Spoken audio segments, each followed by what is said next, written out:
What's going on, folks? Welcome to Ichabod. I am your host, Be Good, and you asked for it, and so we are back with it. Just a short time ago, I had a great conversation with my guest, Mr. Biscuit, talking about faith and how we approach the idea. And you all enjoyed the conversation. I asked you if you would like to see a part two. Y'all gave a thumbs up, and so we are back with the part two. So come on into the chat and do the do. You know what the do be. Greet somebody in reason's name.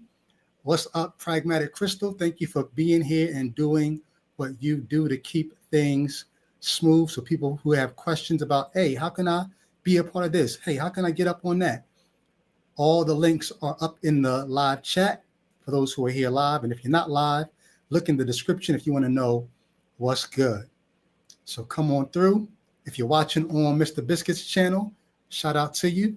If you're here on Ichabod, so glad that you guys are here. And speaking of so glad you're here, I definitely want to give a shout out to these folks. Thank you to everybody who's been rocking with the channel from day one to day 100. Thank you to all the Patreon supporters. Appreciate you guys for showing your love. In the words of Jesus, where your treasure lies, there will your heart be also. So the fact that you guys are putting your treasure here is very meaningful and appreciated by myself. And if you want to know how you can become a Patreon supporter, look up in that live chat or look down there in the description and you'll see. Another fun way to support the channel, if you don't know, we got new merch. Go to the store and check out the shirts in reason's name. That's sort of the tagline that we go by here. And we want everything to be sort of in reason's name. What's reasonable? What's rational? What makes the most sense? Well, in reason's name, you have in reason's name, a man, not amen, amen. You got in reason's name, a woman. And if you go into the store, you'll also see in reason's name, a human. If you just want to, split the difference and go right down the middle there. But definitely go check out the store or at least save the link and support the channel that way. And we will keep it rocking. We appreciate you. Thurgood, my guy. What's happening, fam? Glad to see you. I got all kinds of responses to the video from people that liked the interview that I did with, the discussion that me and Mr. Biscuit had a little while ago. And I gave my thoughts on that discussion, but I wanted to thank him for being as gracious as he's been. So rather than keep him backstage waiting any longer, let's go ahead and bring our guest. Please welcome onto Ichabod, Mr. Biscuit. What's up?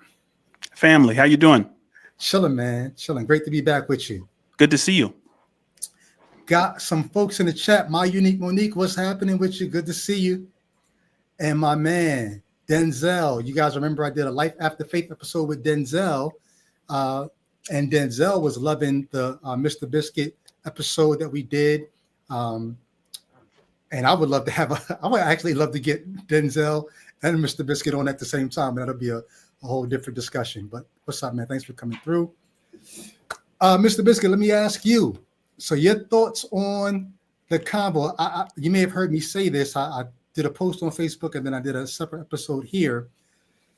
So I was sort of taken aback last time when we spoke because I had traditional Christianity in mind, sort of a documentary faith.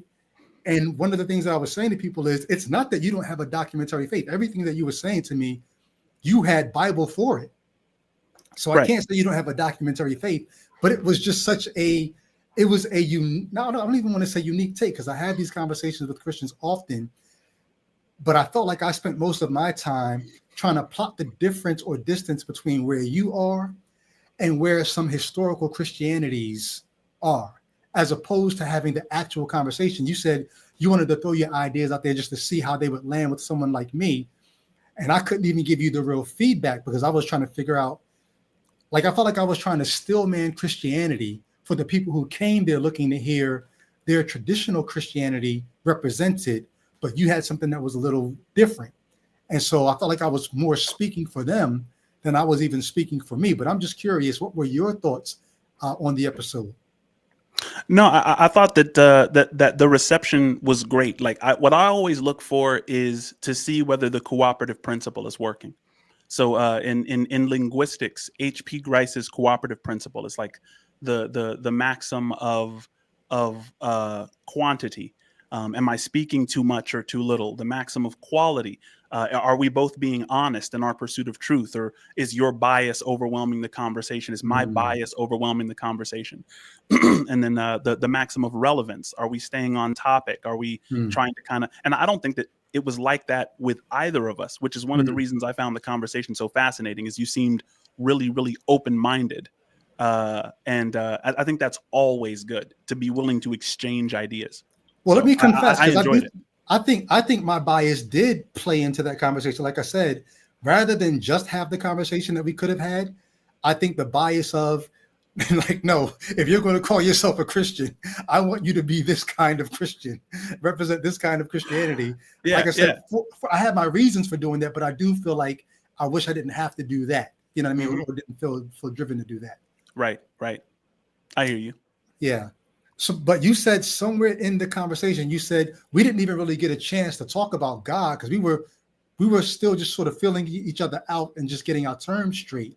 But I think that's a good way to begin to dive into a part two. Or let me ask you this, rather than me put mine out there, for that cooperative principle, what would you like to do in a part two? And let me just say this for those watching. I haven't spoken with Mr. Biscuit outside of, since the last time we spoke. That was the first time we actually ever spoke. And this is the second time we're actually speaking. Only dialogue has been quick messages. Hey, let's do it again.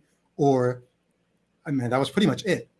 So I'm asking you this, not because I heard it before and I know the answer. I'm really curious. What would you like to have happen in a part two? You know, I like to kind of be, I like to just kind of be free with it, to be honest with you. I mean, like, one of the things that I thought was really funny about your, you did another video. You did a post Mr. Yeah, Biscuit my thoughts on the discussion. conversation. Your thoughts on the and one thing that you said is like, I felt like underprepared for the conversation, and for me, it's like, I don't want to prepare for a conversation, because if I'm preparing for the conversation, that means I have something to protect. So I just want to run. I just want to run into your ideas head first. If you crack my melon, then my melon is cracked.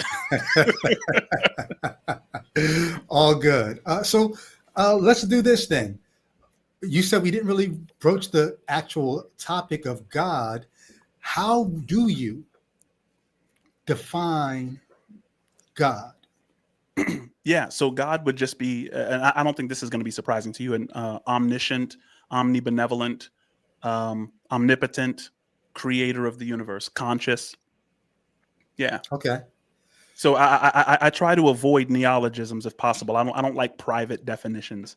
Okay. So I think that my definition of God would be the ones that, atheists and theists typically use. Okay.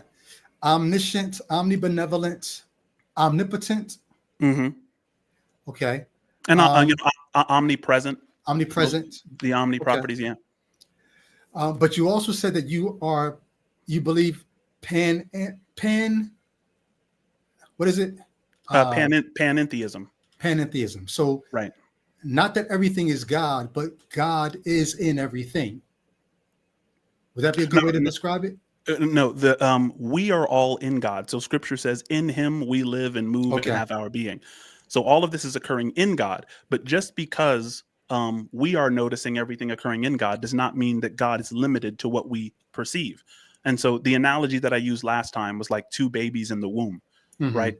The babies are happening in the mother, but that doesn't mean that what the babies in the womb understand completely encapsulates the mother. The mother is more of a complex idea than they have the capacity to understand. But the limited amount that they do understand is occurring within the mother. Okay. In that way. Got you. So that says more about the nature of us and our understanding than it says about the nature of God, right? I'm sorry. I'm back to the stream now. I just wanted to pull up your chat there so I could see that too. Can you ask that again? What you just said, that says more about us and our limitations and our experience of reality than it says anything necessarily about the nature of God. Certainly. I mean, one thing Okay. that it would say about the nature of God is that God's ways are higher than our ways and beyond our ways. That's scripture as well. Okay. So one of the questions that I have for you is, do you think it's possible for someone to arrive at the views that you have about God without the Bible? Or do you think the Bible is essential for arriving at the views that you have about God? I don't think that it's possible to arrive at my exact view. I think that's naive. I think they can come close enough to where we have an agreement where we can forgive the differences as superficial, but no one will ever arrive at my exact view, nor will any atheist ever arrive at your exact view. But I mean, I think that atheists can get close enough to where you're willing to call them an atheist. But then, I mean, I don't know whether that constitutes an achievement. You know? So you're saying, I think what you're doing is you're saying about everybody what I've heard some skeptics say about Christians, and that is, you'll never find two Christians with the exact same God. Right. You're saying you won't find two people, period, with the exact same views about God. And similarly, you won't find two witnesses and with the exact same perspective in a courtroom. Like if you challenge two witnesses and they give you the exact same story, that should make you suspicious that they're both liars, or that they we have different histories, we have different ways of looking at the world, different ways of interpreting language and things like that. So yeah. Right. So once again, that will speak more to the limitation of subjective reality, right? Subjective being, perception, all of those limitations are going to hedge in what we think we're seeing, we're hearing, we're experiencing. It's all going to be subjective. Subjective. What we're hearing. Like the reason why you're going to have a different understanding of God than the Christian beside you, the reason why two witnesses are going to have two different understandings of what they just saw in an accident is because the experience is subjective. It's their everything is presenting itself to their ability to grasp that information, and not just grasp it, but to give it back out. Exactly. I think you're totally right. All those limitations will play into the inability to arrive at the exact same understanding of God or witnessing an event. 100%. So if you want to arrive at the exact same God that I arrive at, you would need like a phenomenological demonstration to arrive at stillness. So the Bible says, "Be still and know that I am God," which means that if you want to actually correspond with the God I believe in over and beyond words and the superficial differences, if you want to find the exact same thing, then all you have to do is to do this phenomenological undressing, which means to take off all of the things which are not fundamental to you. Then you will arrive at the I. You'll arrive at pure being. And we can actually go through this demonstration if you want. Let's do it, but here's what I will challenge. It seems like what you're saying is almost, when you say the I wonder what you actually mean, because it almost seems like for me to arrive at the exact same understanding of God that you have, I would have to stop being me and be you. Yeah, I mean, if you wanted to understand everything that I meant by my propositions, right? It's like, because there are multiple forms of knowledge. There's propositional knowledge, there's perspectival knowledge, there's participatory knowing, there's procedural knowledge, and that gives you skills. Whereas, propositional knowledge just gives you facts. So if you and I are just exchanging facts, you're going to interpret the facts differently, and you're going to arrange them in a different hierarchy than I would arrange the facts. And so that's the reason that God kind of becomes obscure if we're just talking about God. But if you want to actually visit God, that's an entirely different thing. It's like if me and my friend visit you at the same time, we're going to have a much closer idea of who you are than if we just sat at a coffee shop and talked about you, right? Yeah, that's all I mean. So here's where one of the things I said about our conversation was, I don't know how much of an issue I have. I have a serious issue with classical understandings of the notion of God. Mm. I don't know how much of a problem I have with the way that you're explaining God so far. I think we have because I have a problem with the classical notion of God, and it would be interesting if we both had that Okay. problem for the same reason.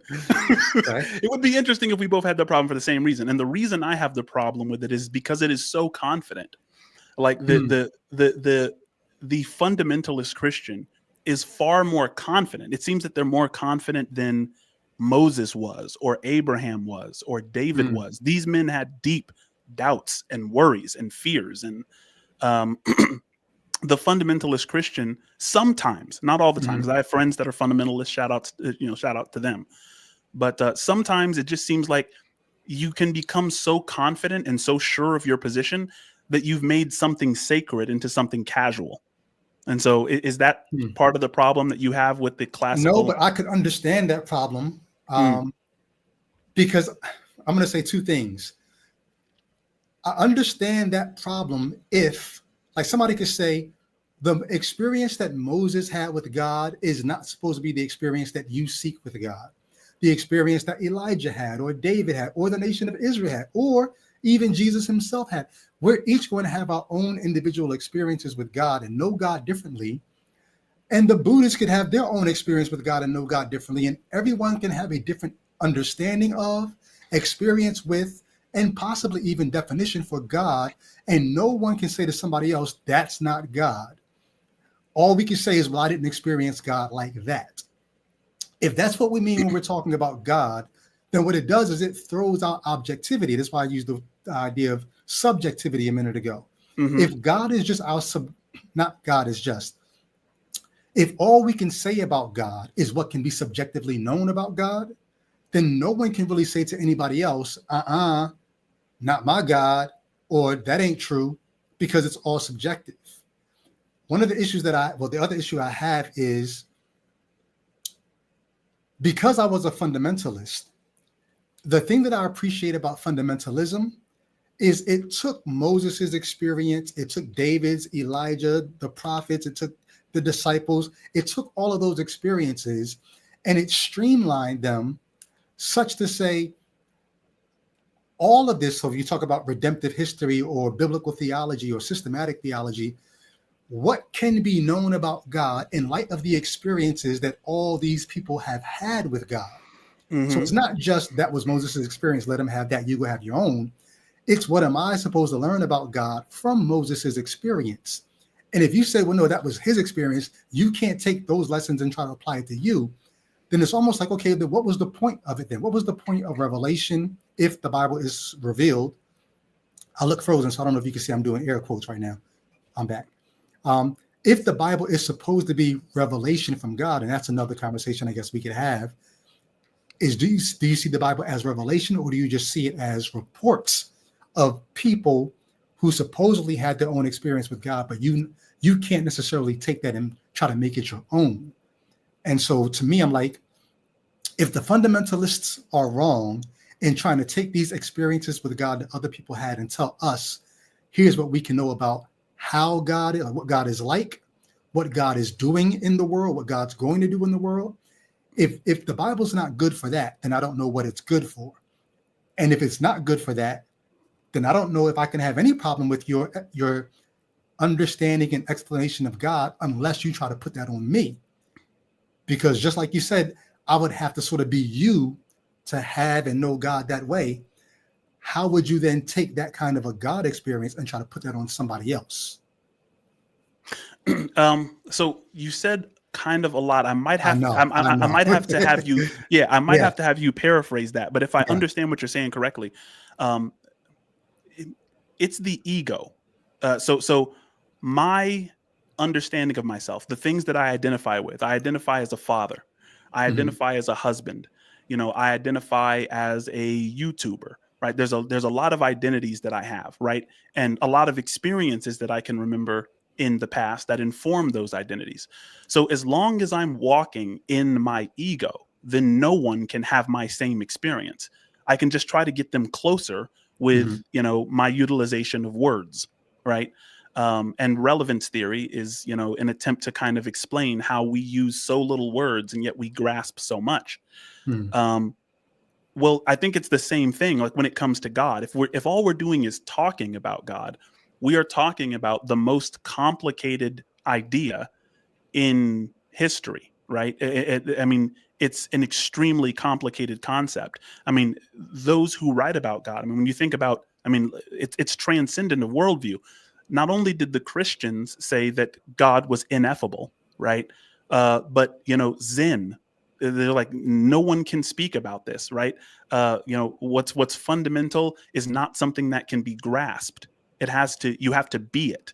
So, and I was talking to you on your last, the last time we spoke about modal confusion, the difference between being and having. So a lot of times when we think something exists, it's because we have it. Like this candle exists because I have it. I have it in my hand. I can hold it a certain distance from myself. I can study it, right? But what about that which you fundamentally are? Does that exist? Well, it makes no sense to say it doesn't, right? But what is that thing? What's the nature of the thing you fundamentally are? It's like, if you didn't have your arm, would you still be you? What about both arms? What about, I think for someone like you, you might say that like, I am my brain, but I would say, well, the brain isn't what you are. The brain is something you have. You have a brain. That's your organ.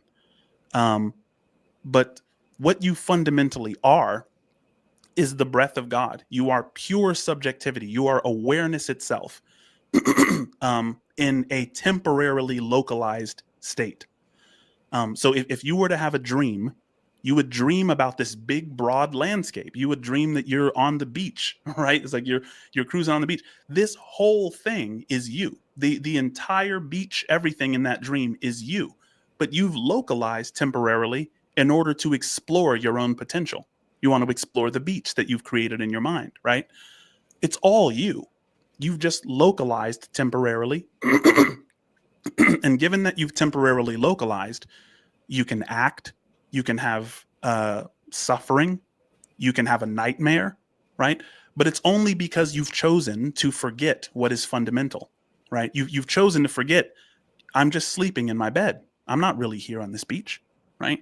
But when you remember, and I was thinking sometimes that happens in like lucid dreaming, you remember, wait a second, I'm asleep right now. This is a dream. And then the dream becomes fun. It becomes engaging. Or you can wake up. Whenever I have a lucid dream, I can only lucid dream for like 5 seconds, and then I want to stay in it longer. But when you talk about the fundamentalist narrative, and this is the point where I might have to have you paraphrase, because I think what you said is what you appreciate about fundamentalists is that they're all saying the same thing. They're all saying more or less the same thing, right? I guess what I'm wondering is, why does that method, or why does that tendency earn your trust when that's not what we see in like the sciences or philosophy? Like when you get into deep philosophy, there are disagreements everywhere. When you get into science, there's disagreements everywhere. There's typically only agreements with things that don't really matter, right? With superficial things. So I appreciate the disagreements when it comes to theology. It means that what we're working with and what we're trying to work on is complicated. Yeah, I wouldn't say what I appreciate about the fundamentalists is that they're all saying the same thing. What I appreciate is that fundamentalists believe there's a goal, like there's an actual telos in, like I said, I use the term streamlining. That there was a goal. That there was a goal to creating the universe. No. I'm sorry. A goal to. So that goes to the other conversation. What is the Bible? Right? Is the Bible God's self-disclosure? Is the Bible a, like you said, omniscient, omnipresent, omnipotent, omnibenevolent being who acted in history and didn't just act, but also revealed things that no one could have known but that individual, such as what happened in the beginning, that there actually was a beginning, and why there was a beginning? Is the Bible the self-disclosure and revelation of that kind of being? And the fundamentalists will say yes. And because a mind, an omniscient, eternal mind and personality acted and then revealed his thoughts about those acts. I kind of wonder what the fundamentalists would actually say to that question, because the Bible is not the Quran, right? In the Quran, Muslims say that Allah dictated these words. Allah wrote this book, right? Mhm. These are the words of Allah. Mhm. Biblical fundamentalists don't say that about the Bible. They say that the Bible is the word, but by word they mean logos. It's a different thing than these are God's words that God actually penned. They believe that the writers of the Bible were like, the Apostle Paul and David and human beings that were inspired by God. So there's a What does the big term difference there. inspired mean, do you think? Inspired means that there's an upwelling. There's this deep desire to codify what's upwelling in someone's conscience. That's what it means, I think, to be inspired. So it's like if I were inspired by Martin Luther King, I could write a book detailing his legacy, something like that. So these are men and women who are inspired by God, and they weren't perfect by their own admission. So typically the evangelical, at least, will look at the term inspired and they would actually say that that's a poor translation. Like inspire means to breathe into. But in a second ago, you misspoke and you said expire. But they would say, no, that's what the Greek term actually, theos neustos, means. The same way that you talk about us being God's breath, Sure. they would say, no, the scripture is God's breath. The scripture is God breathed out. God expired. He breathed out the words of scripture because he wanted us to have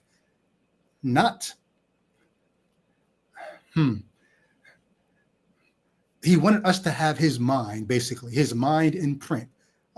Just like you talked about a second ago, my ways are not your ways, just as the heavens are higher than the earth, the Sure. book of Isaiah says, so are my ways and my thoughts higher than your ways and your thoughts. Well, then how are we going to know God's ways and God's thoughts? He's got to reveal them, because who's going to ascend to heaven? The scripture says, right? Who's going to go up and bring down the mind of God? No, God's got to condescend. God's got to reveal. If the Bible is if the Bible is God breathing out his mind so that we can finally have it, what that does is that buys us more room, more latitude to have similar experiences, so that it's not your subjective experience of God and then that person's subjective experience of God. We've got this legend or this litmus test or this sure word to go back to, so that we could know either that was or that was not God. Because what if somebody says, hey, why did you hurt that person? And they say, well, God told me to. And then someone says, well, how you know God told you? Because like, what's the thing that you're going to use to be able to say whether or not it really was God who inspired you to do X, Y, and Z? Look at the nature of the conversation that you just presented. When you say, why did you hit that person, or why did you kill that person? I don't know what you said in your analogy, right? Hurt that person. Okay, yeah. So somebody comes up to me after I hurt someone, and they say, why did you hurt that person? And I say, well, because God told me to. If you look at the nature of that back and forth, when they came up and addressed me, that's a rebuke, right? They're saying, what right do you have to do this to this person? They are already assuming that there is a telos, merely in approaching me, right? They're saying the universe has a set of rules which we ought to conform to. Human beings have a tendency, right? But before we even get to the God told me to, they have an assumption about God, right? That God wants to establish habitable order out of chaos, and that we are a microcosm of that divine tendency. That's the reason. That's adding way too much on to that person who's asking, why did you do that? Without a God concept. Why does he ask? Why does he ask that? Because it's just me beating up a guy, right? Right. It's not a norm in our society, or maybe I was raised that you shouldn't do that, or maybe I want to hit him too. Give me a good reason. I got some anger to get off my chest. Like I have any number of reasons for wanting to know why you did that. And it Well, has I mean, nothing to do with God or telos. if we are holding to the maxim of quality, meaning being honest, I Mhm. think in your analogy, you were saying that this guy is approaching. He's like, "Why did you do that? This behavior requires justification." But why does that behavior, like if someone was on the sidewalk, if someone was sitting on the ground and he had a sign that says "I need change" or "I need help," Mhm. right? And I were to pull some change out of my pocket and drop it in his hat, would that same person run up to me and say, "Hey, wait a second, why did you just do that?" No, they would put two and two together. He's hungry, he has a need, and you seem to have an abundance, hence your desire to put your money in his hat. They would just keep walking, or they might say thank you for doing that. There's an assumption. There's this underlying belief that human beings have. We desire connection as I don't almost know that that's true. we don't I'm desire from Philly. connection. I'm from Philly. Somebody does something nice in Philly, and they're just as questionable as the person that did something crazy. You say hi to somebody in Philly, and the question is, "What you mean by hi? Why you speaking to me?" Like, you know what I'm saying? Like, But I think that might be because in where you're from in Philly, right? Philly has a lot of hustlers, similar to Harlem, right? So, I mean, mhm, if somebody comes up to you that you don't know, it's mhm, like you're either not from around here or you're trying to pull a hustle, maybe mhm. in those kind of environments. But generally, when you bring up that kind of scenario, but I mean, the thing is, I don't want to get too Yeah. far We're down the rabbit hole and sidetracking. forget what you were saying there. But as far as God, right? Mhm. I'm wondering if you believe in a fundamental unity out of which diversity emerges, like some unified field theory, like you believe that something is fundamental and we're not seeing it right now. Is that fair? Um, I'm willing to go as far as something might be fundamental, but I don't know that that fundamental something is one thing. I don't think we know enough about our reality to even say that much. We don't know enough about our reality. Like there may be a fundamental plane.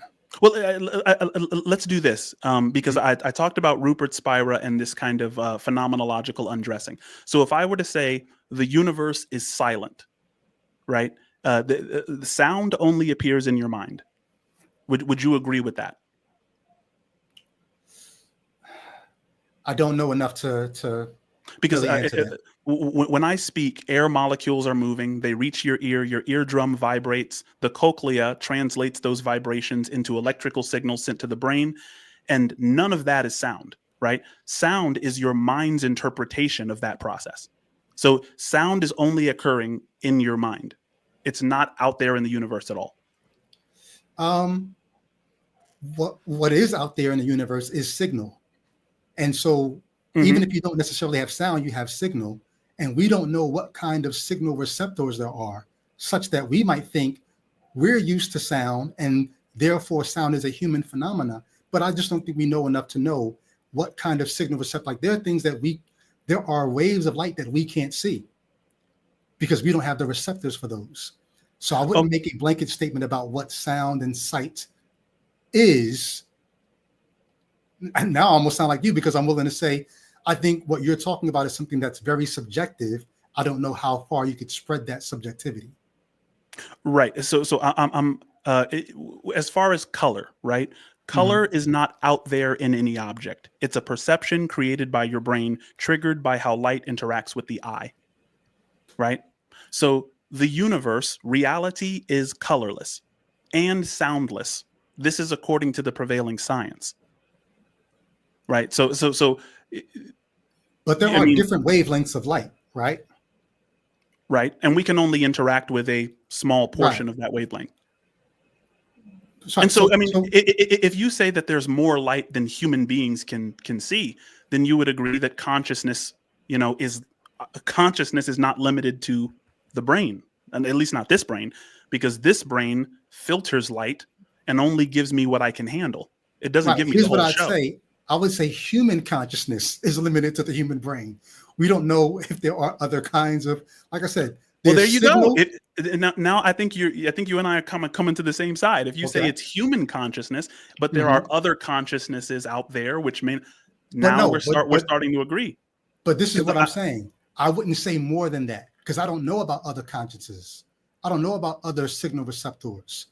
I can't say that there are any or that there are none. I'm not willing to speak any further than what we can actually, like, can I demonstrate that? And so I won't say that there is a God or there is no God. I won't say that there is a fundamental unity or there is none. I So would say you're an agnostic. If you're saying to an extent, you're not going to say I'm there an is no God, you're not going to say there is a God. I'm an You're in a agnostic. state of withholding. I'm an agnostic atheist. What I'm atheist. I'm what makes you atheist as a lean?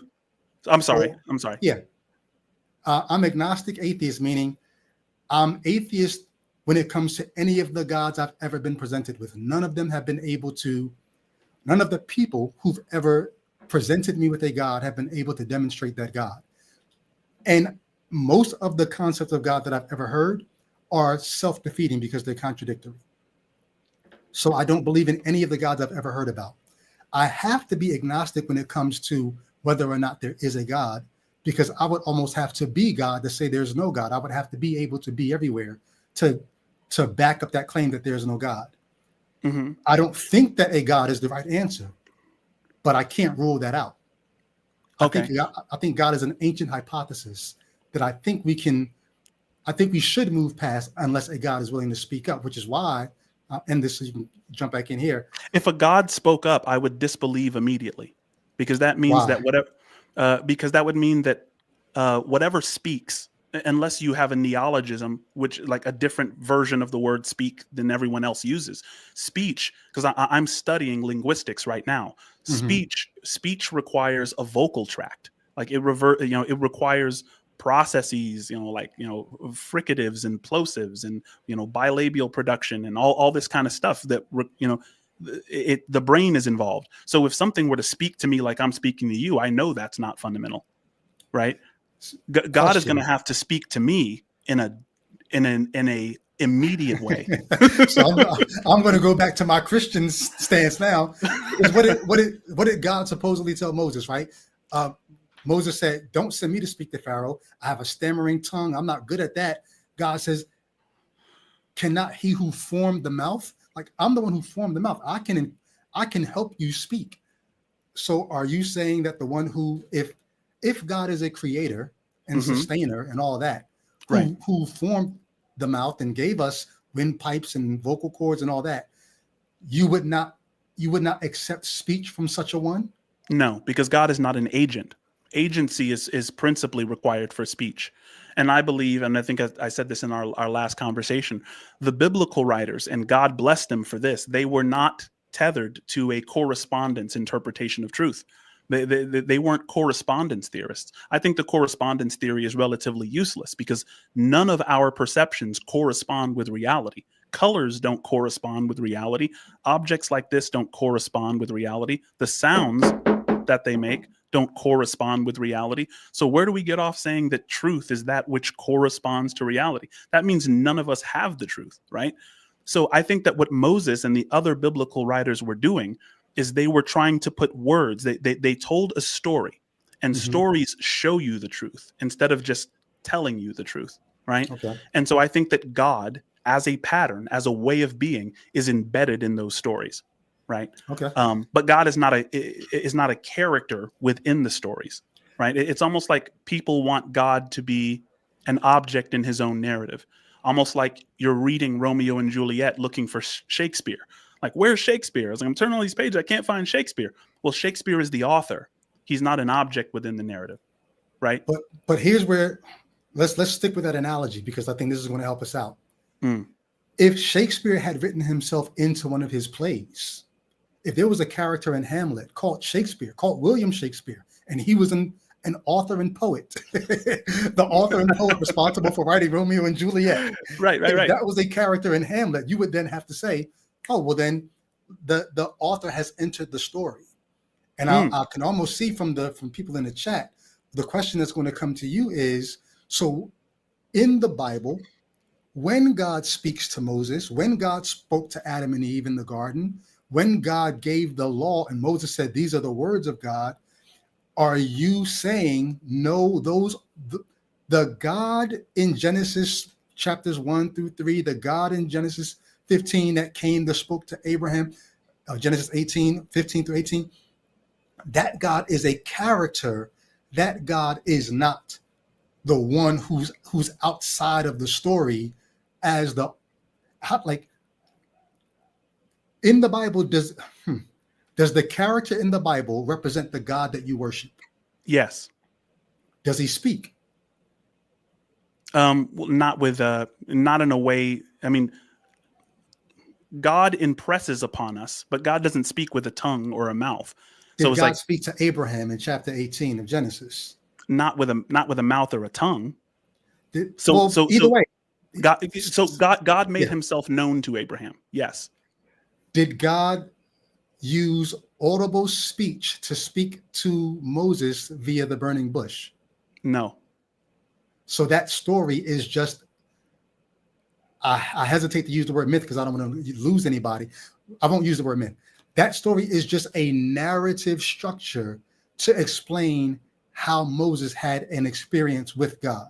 I think I would use the word myth because myth is an organization of facts, right? It's like, how do we rightly organize the facts of this situation, right? And so a myth teaches you how to organize the facts, right? He saw something which called to him. He had a calling, right? The burning bush called to Moses. And was it a real burning bush, a bush that was on fire? I think that's irrelevant.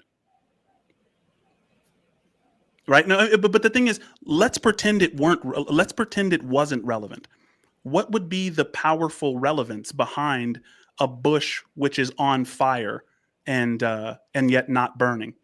That's a contradiction, right? To burn means to. It's like if something is burning, fire can only exist if what is burning is like turning to ash or like is actually disintegrating under the fire, right? Yeah. So what can we possibly get from that contradiction if we take it literally? I think it was meant to draw us to the fact that this has captured Moses's attention. And I think when we orient our attention in a meaningful way, which means we know what's relevant, and like that's a giant part of philosophy, is knowing what to foreground and knowing what to ignore. Right? Moses had this. Go ahead. I'm sorry. No, finish. Yeah, no, I was just saying Moses had this experience. He knew what to foreground and he investigated it. And his investigation of a properly placed relevance exposed to him his destiny. And I think if we look at the passage that way, we get a lot more from it than if we just say, some shepherd saw a bush that was on fire and a voice spoke to him like I'm speaking to you and told him to go rescue the Hebrews from Pharaoh. Like, what exactly do we get from that? It's a fun story and you can tell it. And there's people who believe in that rendering and they get something from it. But I mean, Right. So here's where the fundamentalists come and they help hold progressive, because I think you have a very progressive approach to what we can get out of the text, but they'll hold the progressive Christians' feet to the fire, to keep the analogy going. They hold the progressives' feet to the burning bush, and they would say, the point of the story is not just that Moses had an experience and the foreground is that something captured his attention. The point of the story is something supernatural was happening. So like you said, fire has to consume something. What does supernatural mean? Supernatural means it is above or beyond the natural phenomena. So basically what it's doing is it's introducing a character into the story who nothing in the natural world can explain this character's way of being, as you said before. This character's way of being is supernatural. It is beyond the natural. Therefore, this tells you that this character, you can't deal with this character like you deal with everyone else in the story because he's not natural. Well, if that's your definition of supernatural, I would agree with that. I think that the God who was speaking to Moses or impressing himself upon Moses, just because I don't want to get it mixed up with what our vocal tracks do when we speak, it would be supernatural because there's nothing natural which can explain what God is, namely pure being. And even if we take it to a scientific It's like you understand consciousness. Consciousness is what you are. Science cannot explain it. Dualism has the interaction problem. Materialism has the hard problem. Only idealism doesn't have any incoherence in principle. All right. We could spend more time on that, but I had another thought that I wanted to jump to real quick. Jesus gets baptized by John, right? And Yeah. at that experience, a dove descends from heaven, and a voice, an audible voice is heard that says, "This is my beloved son in whom I'm well pleased." No, you are my beloved son, right? But then the Mount of Transfiguration, Peter, James, and John go with Jesus up to a mountain, and Jesus is transfigured in front of them, shining as radiant as the sun in front of them. And then a voice from heaven says, in their hearing, "This is my beloved son, hear him." Do you think that those stories convey things that actually happen? Like, was there really a voice from heaven, or is voice just something? Is that just a narrative device used to explain something happened, just like Moses at the quote unquote burning bush? We don't know what happened. All we know is these people had an experience, a divine experience that they couldn't explain in any other way but to use phenomenological language of voice. Well, the thing is, if I'm talking about what happened in the case of Moses, I can recreate it today. Okay. If I'm talking about what happened with Jesus and his baptism, I can recreate the moment today, as long as I don't assume that the biblical writers were correspondence theorists, and there's no reason to assume that they were. So when we say that, the voice that came down and said, "This is my beloved son in whom I am well pleased," right? We know, for instance, and we said this in our last correspondence, our last conversation, there was a debate between Dr. James White and Dr. Bart Ehrman about, the life and times of Jesus and what we can know was said. And Bart Ehrman challenged James White and said, "The woman caught in adultery, was that ever in the Bible?" Right? Because that's in the Gospels. It's one of the most famous stories of Jesus.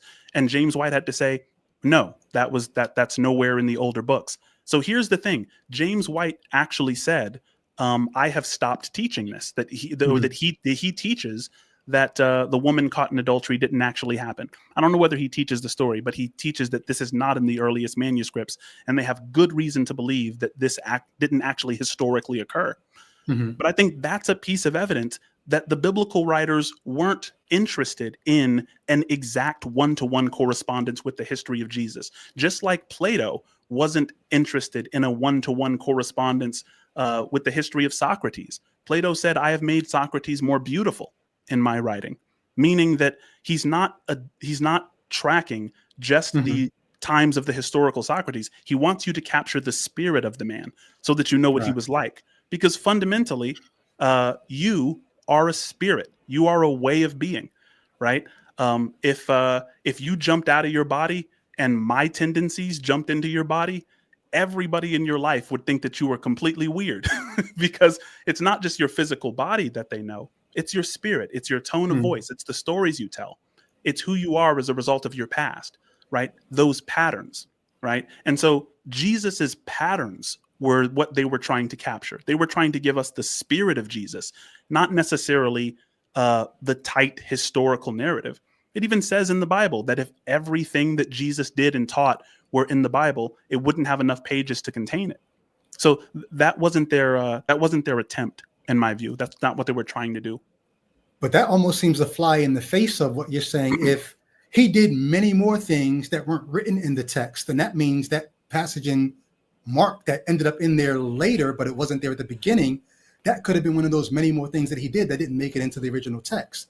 It seems that you're saying the opposite. You're saying they could have been making up all kinds of stuff about Jesus that never happened, so long as it was in line with what they believed was the spirit of Jesus. No. Jesus identified as spirit. Remember, he said, "I am the way."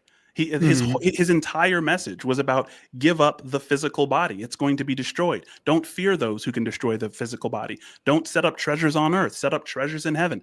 He was always trying to show you the physical body is going to be broken. It's going to disintegrate. It's going to go away. But if you identify with this way of being, namely charity, love, forgiveness, even forgiveness of one's enemies, radical non-retaliation, which he exhibited on the cross, if you identify with those things, right, then you are a part of me. That's what he identified with.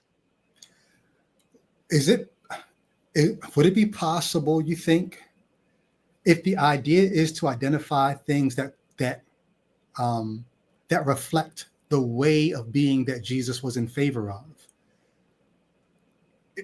could it be possible that all the stories in the Bible, all the Jesus stories that we have, were fabricated because people thought these match the way of being that Jesus was about? None of these things are actually things that Jesus said or did, but they match the spirit that Jesus reflected or exhibited.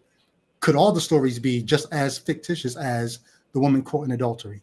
I think that's playing fast and loose with terminology, namely terminology like fictitious. And because the thing is, if we're talking about a pragmatic principle of truth, then it doesn't make any sense to go back and forth between that theory and the correspondence theory. If we had a lock and step idea of what Jesus did, there wouldn't be contradictions across the four gospels. I mean, the early churches recognized that those were there, but they don't change the narrative. I mean, I recommend everyone who's listening to this chat watch the debate between Dr. James White and Bart Ehrman, because it's all about errors in the manuscripts and contradictions in the manuscripts. And James White's idea is that the differences are mostly superficial, where they're fundamentally similar. But I think that some of the big differences that Ehrman brings up, like the woman caught in adultery, and even some other ones, that they were, I think, because the early writers were more interested in how to be like Jesus, and how to be Jesus, right? So remember this: was Jesus attacked by the Apostle Paul? Let me just ask you this, just to show you where I'm at. Did the Apostle Paul actually drag Jesus out of his home and have him killed? I don't know. According to Jesus, Paul did that because he showed up to Saul on the road to Damascus and said, "Saul, Saul, why are you persecuting me?" Do you see? So it's like, on the one hand, we want to grant this narrative that Jesus was just a character in history, which is fine. But I think a true Christian should look really deeply at what Jesus was saying about himself. He was saying, wherever 2 or 3 are gathered, there I am. I'm right there. Wherever people are loving, wherever people are caring about the widow, feeding those who are thirsty, protecting little children, that's actually me. I am that way of being. And so I take that very seriously. One of the things that always, it tickles me some, but it troubles me at the same time. Any disagreement you have, tickled and troubled is crazy. Yeah, tickled and troubled, a troubled tickling. I like that. No pity. But I think anytime you find two people holding a Bible, any religious, but I find this to be true with Muslims as well. Mm-hmm. Anytime you find two people holding a religious text and disagreeing, it's going to come down to this. One person is taking something figurative that the other person thinks is literal, and one person is taking something literal that the other person thinks is figurative. Because what happened just then when you were speaking is you took something figurative and made it literal. But then there are things that I think you should be taking literal and you want to make those things figurative. But there seems to be no way to determine whether you should be taking X literally or X figuratively. When Jesus says, when 2 or 3 are gathered in my name, I'm in their midst. Mm-hmm. You want to make that a literal. No, whenever 2 or 3 Christians are together, or believers or people that are in my way are together, I literally am there. When Paul's dragging Christians out of their house and persecuting them, that's literally Jesus. You want to make that literal, but then there are other things that I would think those things should be literal, and you want to say, no, those are figurative. See, but the thing is, I think that this still kind of plays fast and loose with terms, because now we're just playing loose with the term literal, right? Because by literal Jesus, you're going back to the historical man who wore the robe and walked the streets of Galilee, right? Whereas Jesus said, I am not that. I am a way of being, right? And so if I say, Saul was literally persecuting Jesus, Jesus. it's Hmm. because I'm taking the words of Jesus seriously.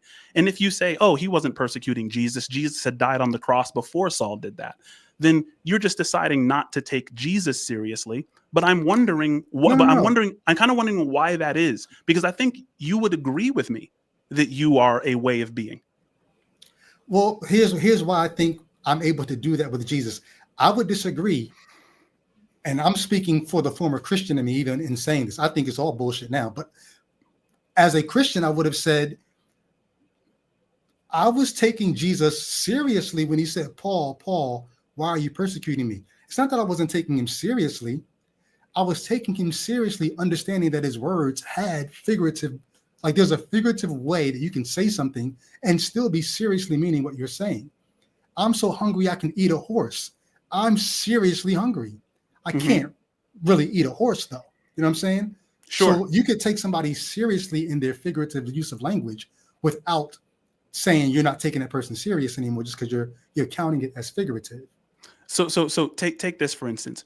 Jesus said, "God is spirit, and those who worship must worship in spirit and in truth." Right? Um, he also said, "I and the Father are one. He who has Hmm. seen the Father has also seen me."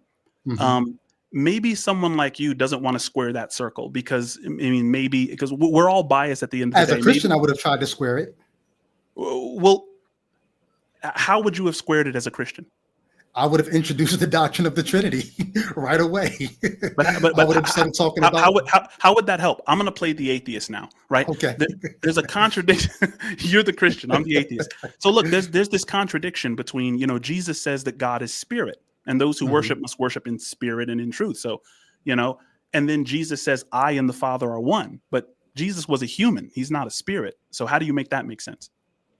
Well, Jesus says, um, I'm about to go to the Father, and he prays, restore to me the glory I have with you before this incarnation. So the idea of Jesus being a man, depending on how you look at the doctrine of the incarnation, it's not that Jesus' life began as a man. He became a man. He was with God the Father in eternity past. If you like just that whole concept of eternity past, right? Christians, we used to say things like that, eternity past, as if time would not be applying because you use the word eternity. But that's how I would have thought. In eternity past, Right. God the Father was with God the Son, and they are co-equal.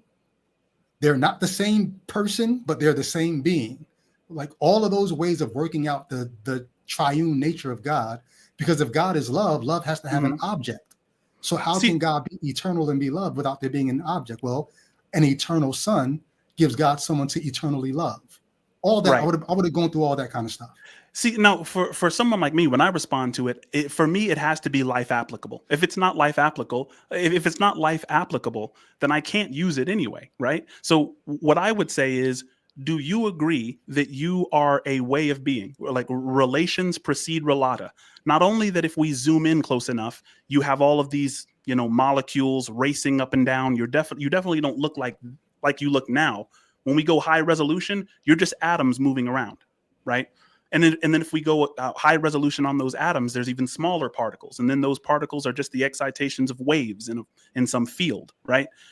But if we take your patterns in the world, right? You may go to a certain function every week. You might hang out with your mom, your sister, your brother. You have friends that you hang out with. You have a pattern in the world. So would it make sense for me to identify with my pattern, with my way of being, more than myself as a human being? Like, would it make sense to prioritize that? If I if I get what you're saying, I think I do get what you're saying in terms of Because the thing is, it's almost like we already do. When I say, "Who are you?" You tell me, "Oh, mhm. I'm a rapper. I'm a doctor. I'm a Republican." You're telling me about your patterns. You're telling me like how you vote, where you go for work. You're not saying, "Oh, I'm a biological organism called a human located in this spatio-temporal location." That would be weird. We already identify with our patterns, with our way of being. Jesus just said the obvious. He said, like, but he said, I am the way, which means this way of being is God's way of being, right? And the closer you follow me, the more you are following God. And so Paul said, follow me as I follow Christ. So I don't think that it's super controversial. When Jesus says, he who has seen the Father has seen me, means that See me as seeing the Father. yeah, whoever has seen me has seen the Father. If you want to see God with your eyes, right, you can't just interact with reality. You would become a sea of entropy. You would be paralyzed by the complexity of that. So our brains have to filter our reality. We can't see the whole thing. It's the reason we see a small, limited light spectrum. We have a small, limited range of sound we can hear, a small, limited range of olfactory sensations going through our noses, right? So in order to see God, you have to see the pattern of God exhibited through a person. And Jesus said, I am that pattern. That pattern is right here. You're looking at it, right? And so that's how that makes sense. So, I mean, the only difference between my explanation as a Christian and your Christian explanation is that I want to make mine like applicable to life right now. You know what I mean? Okay. So rather than spend any more time trying to, because I think I've sort of been nitpicking at your explanation of your view on Christianity and all that, I would like to shift gears for whatever time we got left. And let's say I give you that. Okay, fine. We are a way of being, and God has a way of being, and God made his way of being known through a person, because that's the only way that we'll get to see God's way of being. Well, no, before I go there, I do have another preliminary question to ask. Jesus makes God's way of being known, right? And the New Testament authors are showing us that in narrative form, maybe not necessarily correspondence theory of truth, but this narrative where they're putting this way of being on display in high relief, in written form. Do you also believe, though, that even prior to Jesus setting foot on earth, that in the Hebrew scriptures, God was making his way of being known through the way he was dealing with the nation of Israel? Do you believe that that was also God, just as much as through the person of Jesus, making his way of being known? Yeah, I mean, I would agree with that. But at the same time, it's important to remember that God is known immediately by all men. Everyone immediately knows God. God is the only thing which is not known through mediation, right? And so God can make himself known through the pages of the Bible, but the Bible is ultimately a codification of my conscience, not a substitute for it. I was like, when you read the 10 Commandments, it's not like you were like, oh, snap, I shouldn't be killing people. I shouldn't be murdering. It's like you already knew that before reading that. It's just a codification of that conscience that's already there. And so, like, because I believe that God is fundamental and all of us emerge from God, right? Mm-hmm. And we are all the breath of God fundamentally.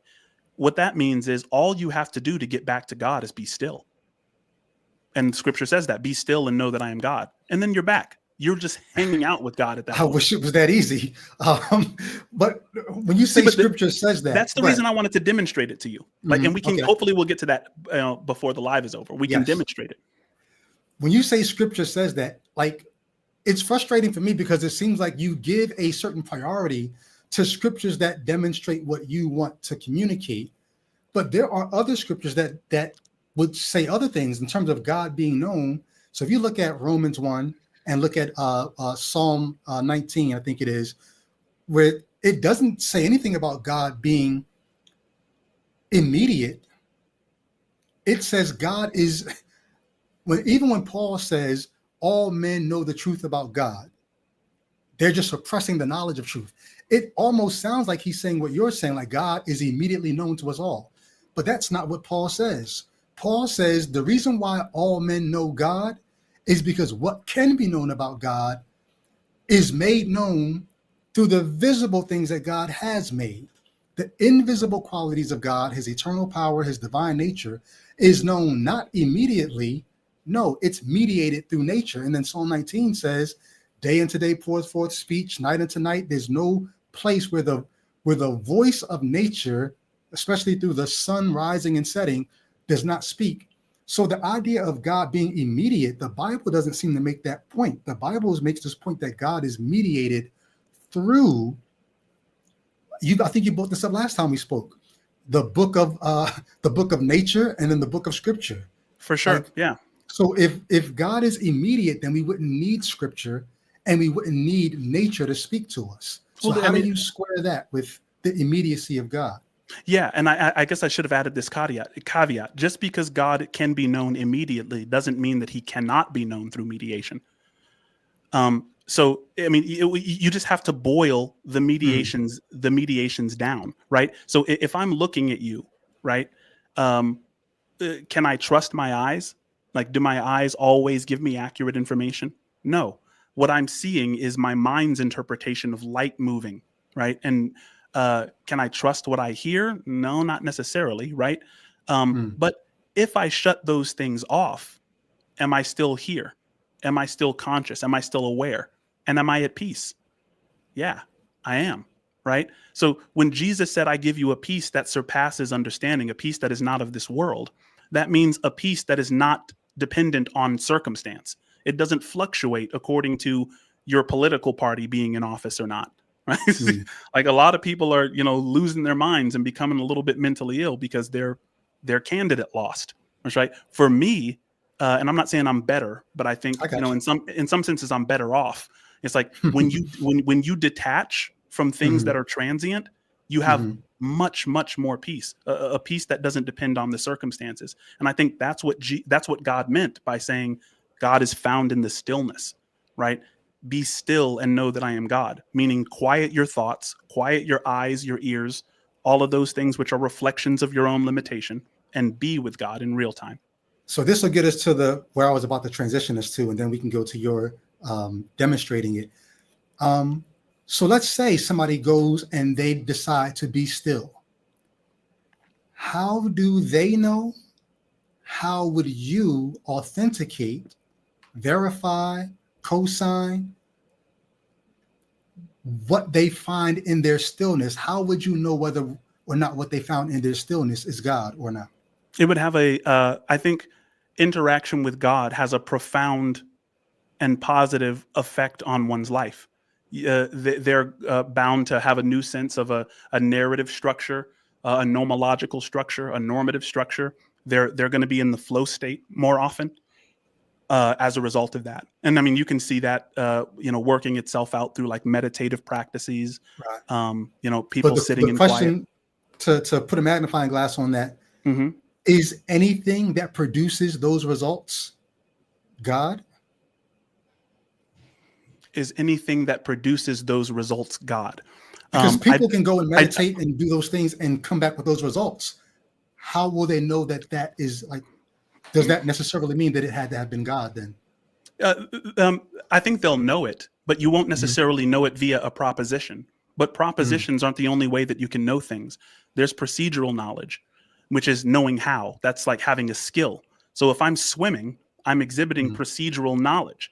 And that knowledge can't be gained with any propositions. You can talk to me all day about swimming. I could read 20 books about swimming, but if I jump in a pool, I'm going to drown.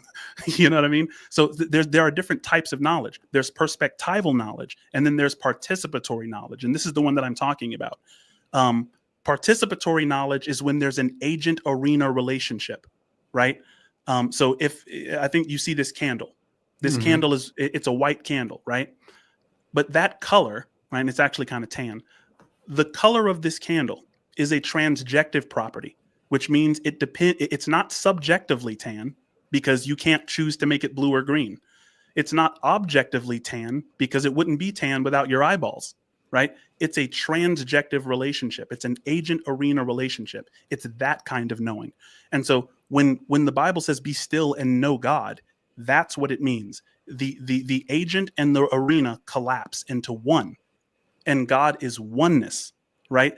This illusion that you and I are separate, like I almost guarantee, bro, you can ask any scientist, right? It's evaded this, it pervades the sciences now. I'm saying, yeah, like the things that we think are around, they break down into they break down into patterns, right? They all of them are patterns.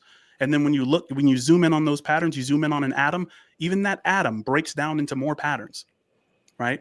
And then when you get to the fundamental level, it's just subatomic particles, which in themselves are just local excitations of that underlying field. And the field can't be measured, right? So if you want to believe in the illusion of things that you can have, like this candle or like this pin, it's like, all right. But as I think that comes with a lot of stress. It's like that comes with a lot of cognitive limitation, because then the universe that you fundamentally believe in is rotting before your eyes. Everything that you're seeing has to die. Not only your body, this candle, this pin, it will all pass away. And it will happen so quickly, when placed against the background of how long the universe has been here, that it's almost better to not even pay attention to it. It's already gone, right? Now, It's you like, say you're a fan of pragmatic truth, right? Things that you can actually apply to your life.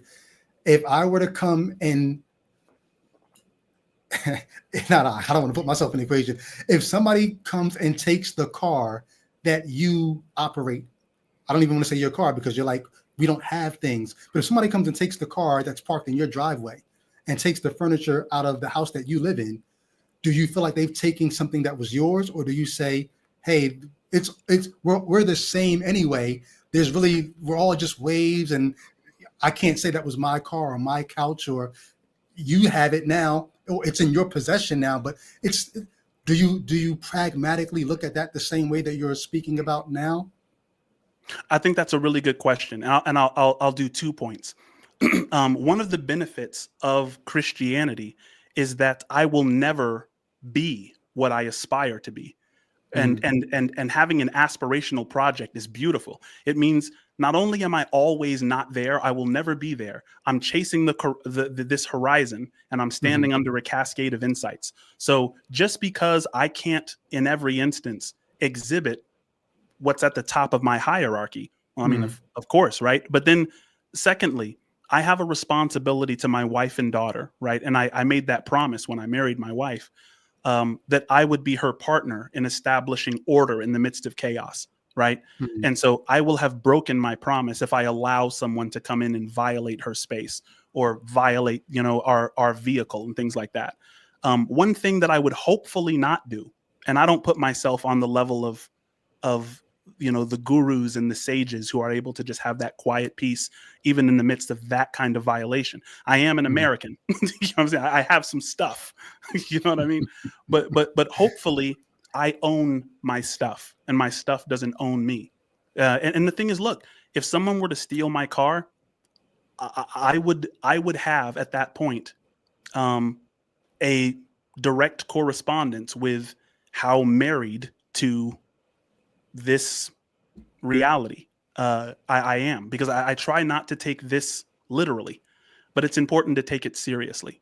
You see, Gotcha. you kind of see the difference. Yeah. I get you. You said it's important to take it seriously, even if not literally. Right. That's sort of because you the thing kind is, of have come full circle there.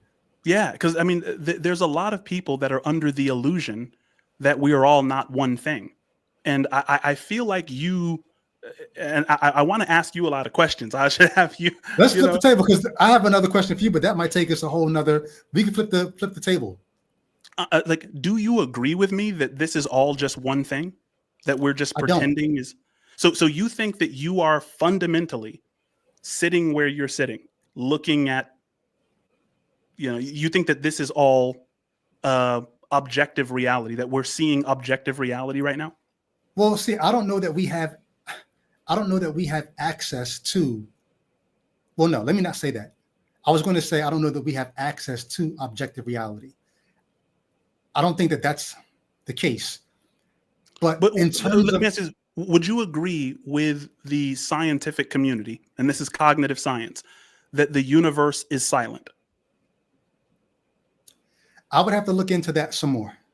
Okay. I haven't looked into that enough to know how I would, because sometimes it's not a matter of do I agree with the idea, it's do I agree with how it's being expressed. And Do you so agree? Do you agree that you're mostly empty space? That your body is mostly empty space?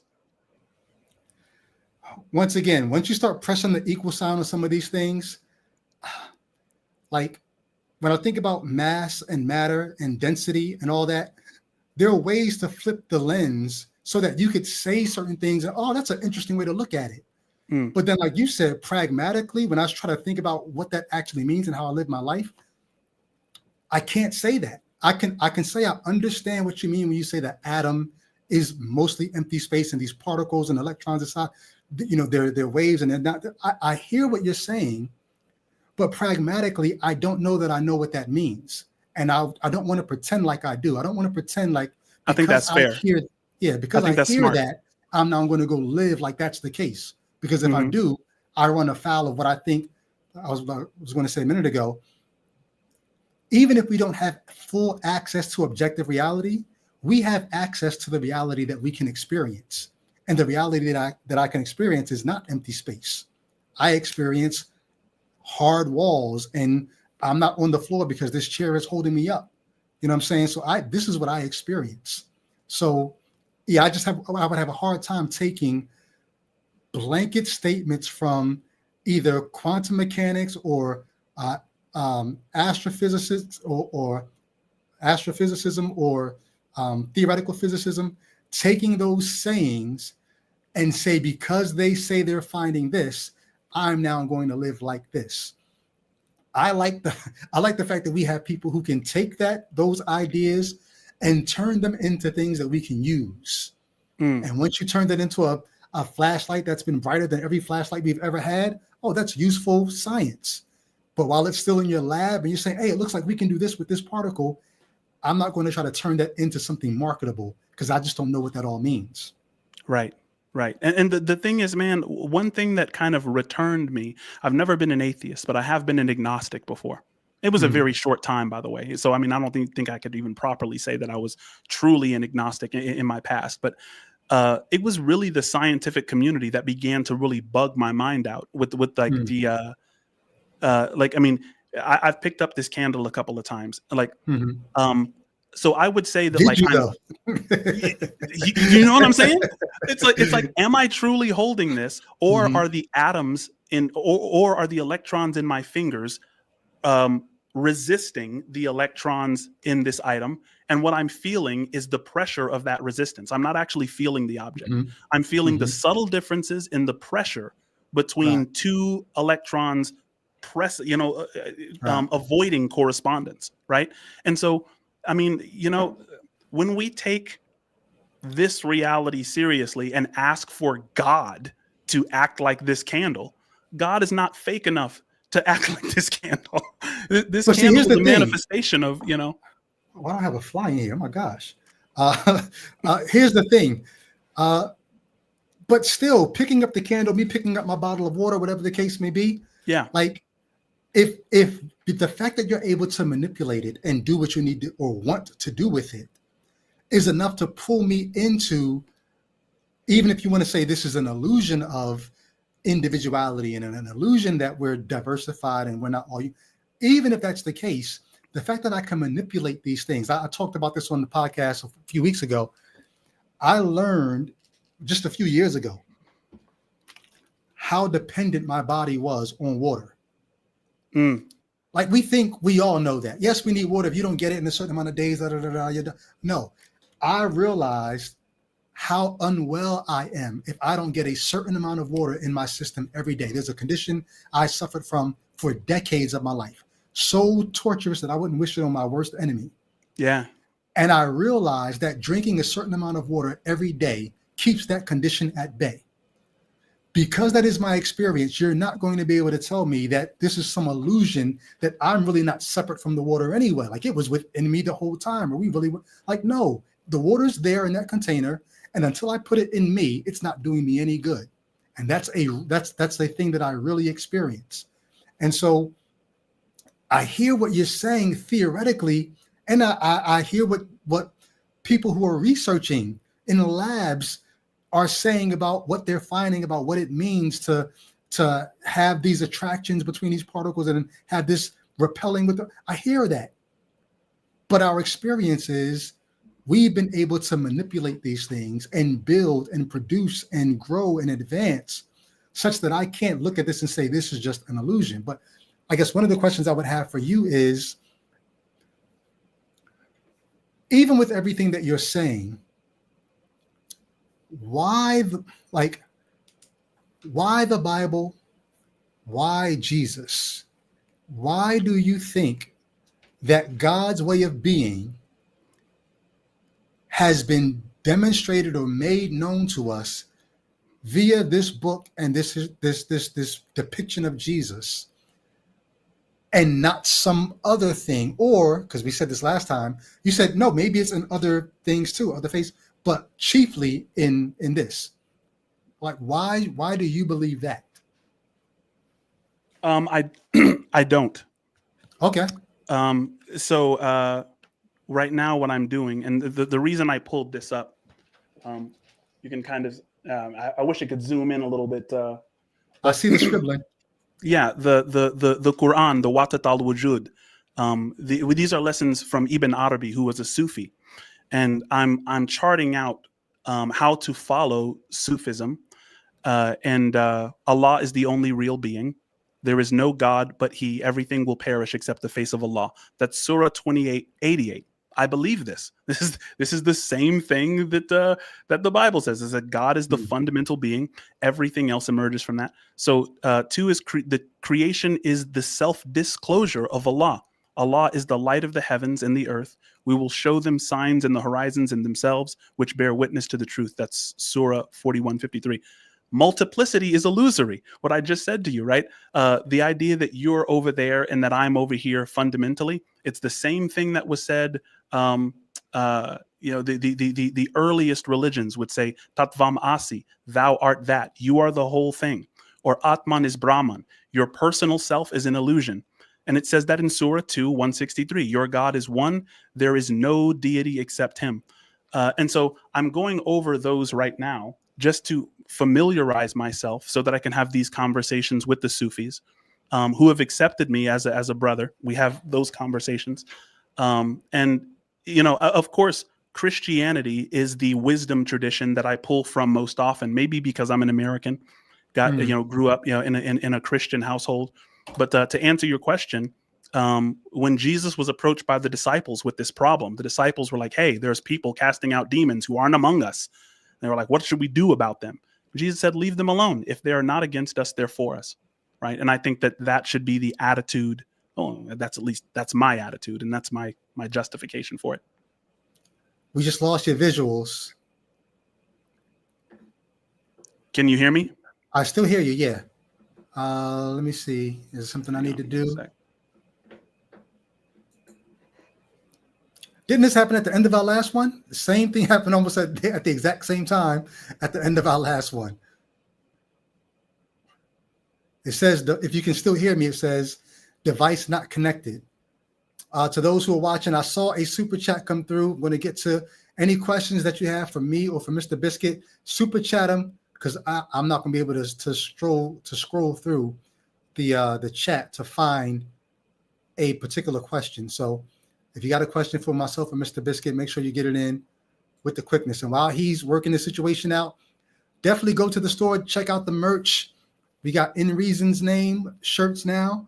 A man, a woman, a human. So go check out the store, snatch up a shirt, support the channel.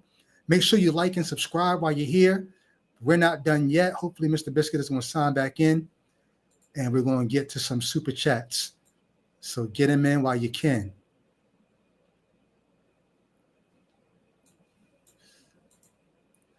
Hey, man. Hey, give me just a sec. Okay. Yep. Okay. I think we're bringing you back in. Uh-oh. There you go. So what the problem is, can you hear me better? Yep. Well, I hear you. Yeah, just fine. I'm not. The same thing happened at the exact same timestamp last time. We had to come back on your phone.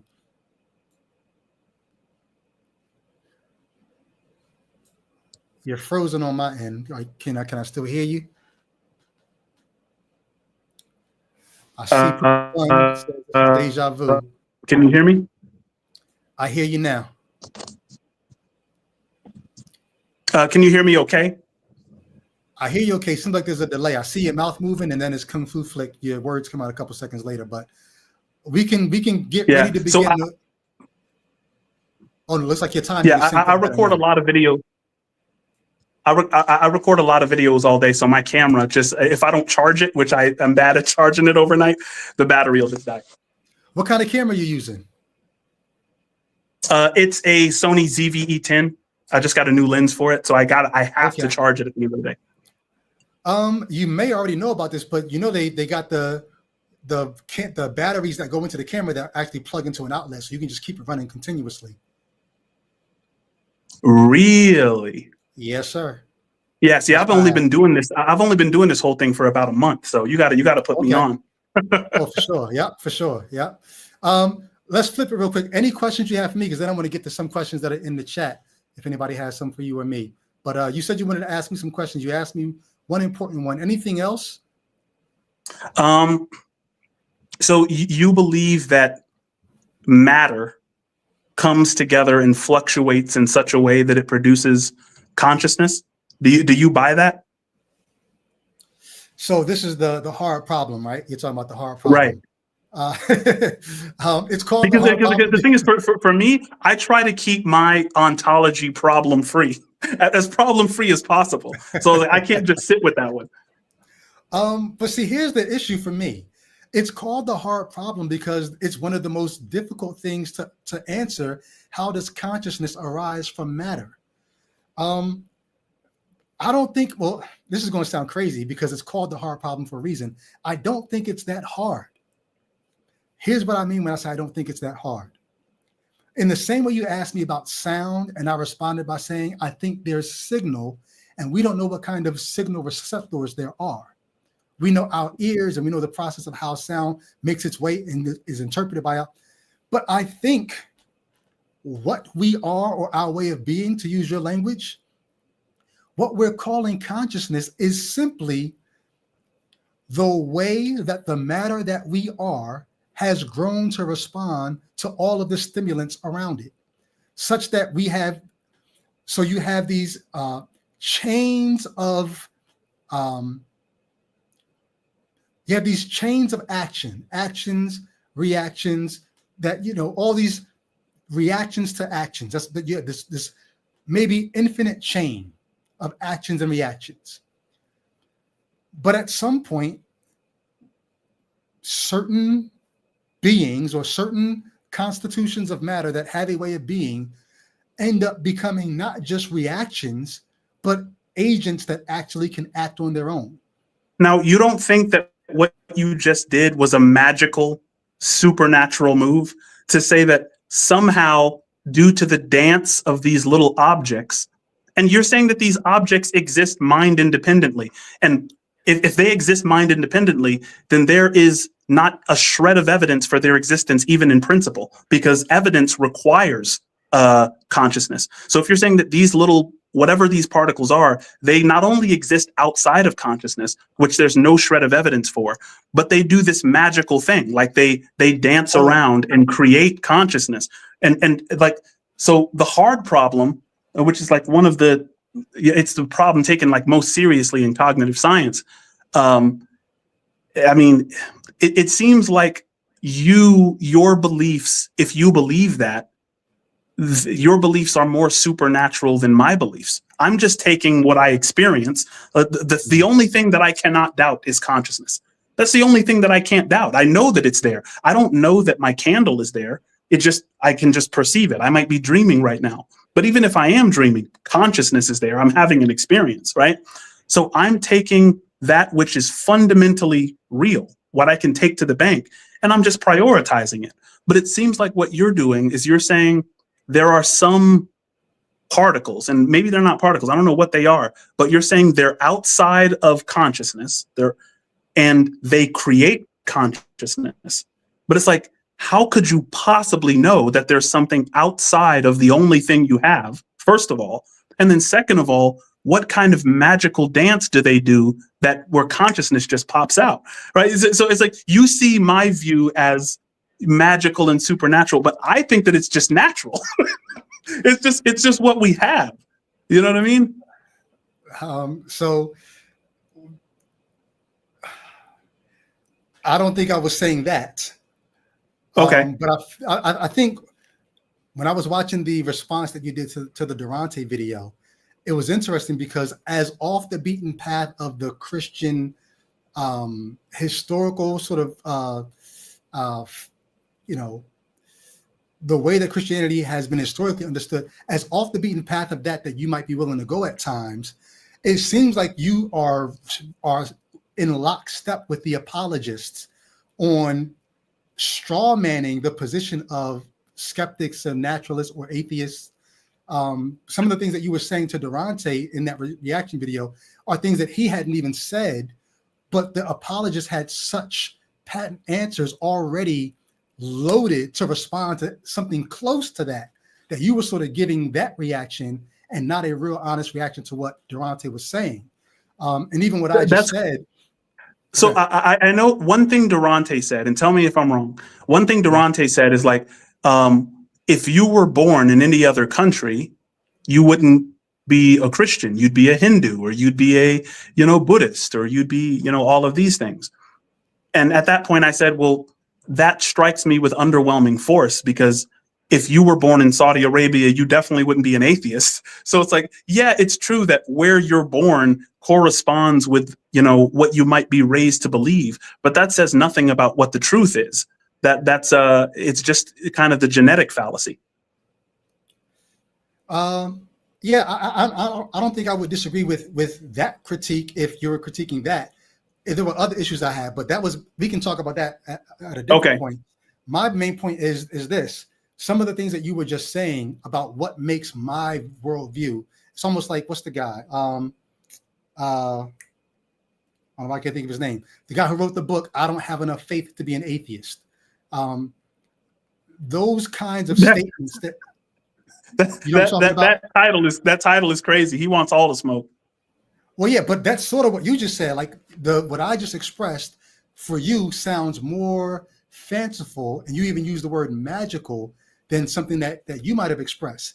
And I'm saying, but wait, not only did I not say what you just said, like in terms of me thinking that matter can exist, you said, I forget exactly how you phrased it. Like, do you think matter exists outside of consciousness? Well, it depends on what matter you're talking about. I think that matter exists, consciousness or not. Yes, I think that before there was a world and people, like, how did our Earth even form? Our Earth formed in the accretion disk around our sun. Like, if you pay attention to what astrophysicists would say about how planets form, before there was a mind on this planet, there was planetary debris, swarming around and coalescing. I think what the astrophysicist might say if you pressed him, and I don't know because I'm not an astrophysicist, so I don't want, if anybody's an astrophysicist watching, I want zero smoke. But look, I think what an astrophysicist might say if you were to press him is they would say the universe appears as if this is the way it happened. The universe appears as if there was a big bang 14.7 billion years ago, or 13.8, whatever they say, billion years ago. The universe, the world we live in now, appears as if this and that happens. And scientific data is disintegrating in the current of development, right? Science just develops, and the old theories devolve and we get new ones. Happens all the time, right? I'm sorry. And so what you're saying, I agree with, right? But it's just the way the universe seems, right? Like, so what physicists are going to tell you is like, yeah, the universe seems this way. This is how it seems. They're not interested in metaphysics, right? Metaphysics is how it is, right? And it's like they kind of leave that to the realm of philosophy because, science is a pragmatic discipline. So I don't know if I want to tackle that entirely right now, but I don't think they would just say it seems, unless when you say seems, we actually are seeing planets form. around star. Like we can see how planets form today. So is that built into when you use the word seem? Like Sure. maybe I mean, it happens a different way, but that's how it looks to us. But the thing is, why should we assume that the universe operates in the way that it appears to apes? Like we are evolved apes, right? Why should we assume that the way we see the universe corresponds with the way the universe is? Doesn't that seem super arrogant and human centric? No, because what else are you going to do? All you can do is respond to the stimuli that you're presented with whatever you have to perceive that stimulation. I mean, that goes back to the question about consciousness, right? But you do that if you're trying to go to the grocery store, but you don't do that when you're thinking about like reduction bases in metaphysics. When you're really thinking about what exists, because I agree with you, and I'm sorry to interrupt you. Like I agree with you that you think about those things. You have to prioritize those things to get about the business of like living. To go to the grocery store, drive your car. You have to take it seriously, but that doesn't mean you take it literally, right? No, I think it's the same principle. I think the same principle that you use to navigate yourself to the grocery store without getting hit by another car or hitting pedestrian. I think those same tools that you use to pull that off are the same tools you use to figure out what is that bright light we see that looks like it's mad far away, and what good is it for us, and what good are it's the same process that you're going through.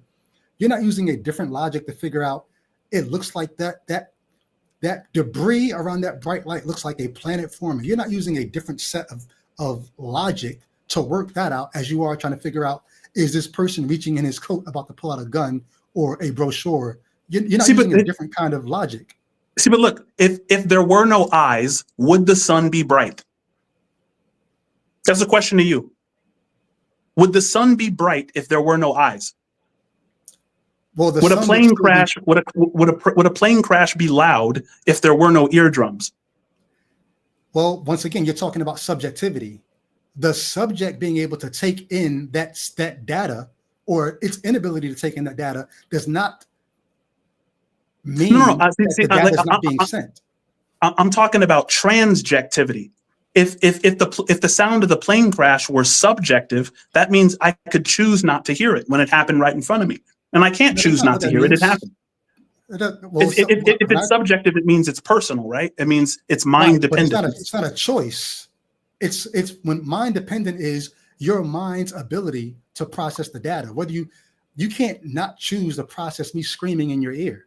You're going to have to process that. It's not a choice. Exactly. Yeah. Right. So then, I mean, if that's what you believe, and I agree, I'm confused at you saying that the sound of a plane crashing is subjective. We all hear it at once. It's subjective meaning a subject, a personal experiencer has to experience it for that data that's being sent to be received and interpreted. But even if there's no one to receive and interpret it, the data would still be being sent. Data would still be being sent. I guess I'm not sure with that. It seems like you're prioritizing in our absence something that we made up, and I don't understand why you would do that. Does the sun only radiate because we can feel its rays, or does it radiate regardless of whether there's anyone here to sense its radiation or not? What we call radiation, radiation because that's useful and pragmatic for us. Whether radiation is truly what's happening, because when we say the word radiation, we are labeling a process that we experience when we notice something, whether that's a measurement or whether that's a detail, that comes to, it's like, this is a very human-centric terminology. Like, scientists are not saying that we're in touch with the noumena. All that we're in touch with is the phenomena. Like, that's what the scientists are telling us. I don't know that scientists would even. I don't know that scientists would even bother to speak on the noumena. They don't say there is a noumena that we just want to have access to it. That's Kant. That's philosophy. Okay. So you're making my point for me. If the scientist is not going to deal with the noumena, that means that they're not going to deal with what's fundamentally real. They're talking about the phenomena. They're talking about what we experience, what we can test. That's what the scientist is interested in. I think most most scientists have the assumption that what we can experience phenomenally is real. We just don't know what we're not experiencing. Like, we don't know what layers of reality are still being blocked from us. Like, we're trying to create things, talking about spectrometers and all. We're trying to create things to help us pick up more of what is real. But no one is saying, but what we do experience, that's not real. We're just saying we're experiencing reality on the level that we can with all the tools that we've developed to experience it.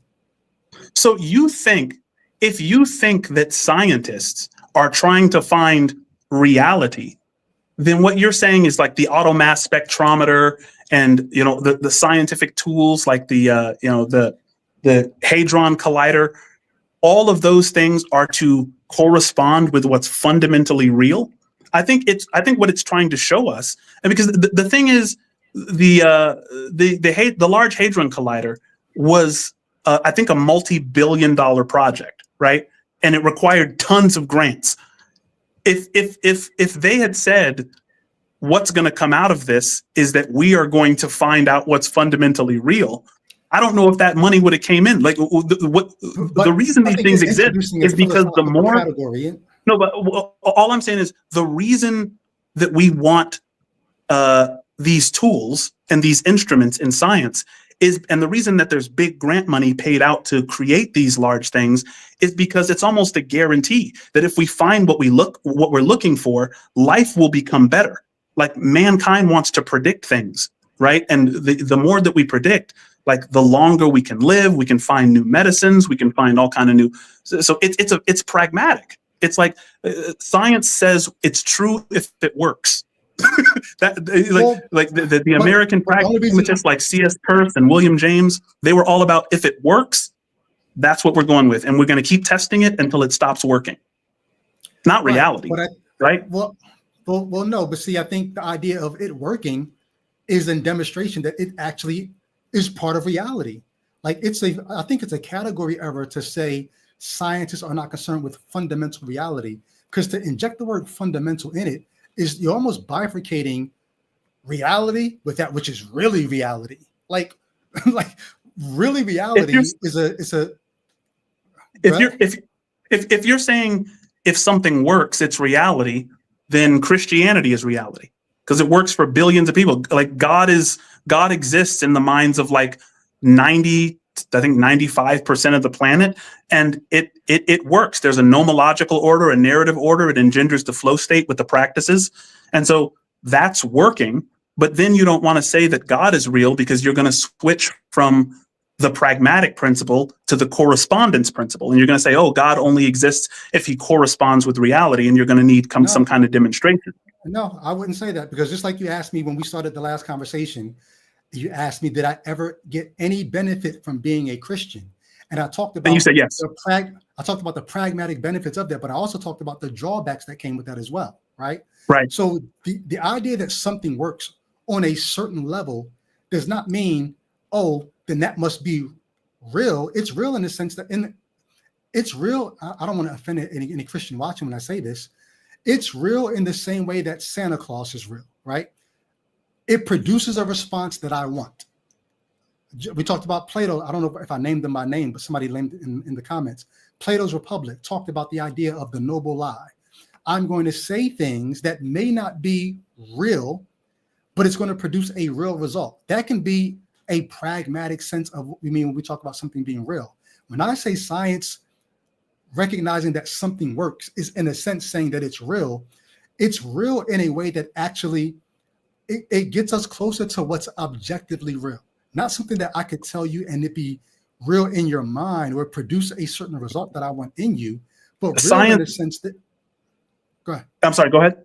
No, I didn't mean to interrupt. Go ahead. I'm sorry. Yeah, like when I talk about the difference between somebody saying something is fundamentally real or real on a fundamental level. I don't think scientists are saying that the things that they're able to do when they send a rocket to Mars or whatever, I don't think that they would say this is only real in a planetary sense or in a cosmic sense. It's not fundamentally real, though. I don't think scientists make this bifurcation between the reality that they're trying to better or advance and what is fundamentally real. I think when you inject words like fundamentally, you're introducing philosophical principles that are really just sort of envisioning this level of reality that we don't have access to. When whatever we have access to, it is reality, though we don't know that we're actually seeing all of it for what it truly is. That's what I'm trying to say. We're not seeing all of it for what it truly is. I think this would be a great time for the phenomenological demonstration to show you what I mean. Yep. You have that trophy, right? I see that trophy. It looks like it's on the right of the screen. Right here? Yeah. Oh, this is a Dundee Award from The Office. Oh, legit. That's fire. I need one of those. Yeah. It was a gift from my sister, SG.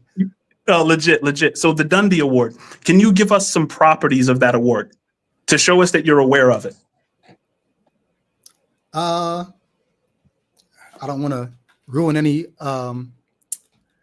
perceptions of what you guys might think here, but it seems to be, I don't know the elemental levels of it, but it seems to be made out of plastic, hard plastics. You said, what did you ask for? Characteristics of it? What did you say? Yeah, just talk about it. Give us some properties of it. What does it look like? What is it shaped like? How heavy is it? Things like that. Okay. It seems to be about maybe a pound in weight. It's shaped like what I know to be a human man. It reflects a gold color sitting on a base. All right. Fair enough. So, being that you are, it was safe to say you're aware of that trophy, of that award. Yes. Okay, you're aware of the award. So because you're able to tell me that you are aware of the award, it means that you are self-aware. It means that you're aware of your own awareness. Is that fair so far? I think it's true that I'm aware of my own awareness, but I don't know that me being able to tell you about it is a demonstration of that.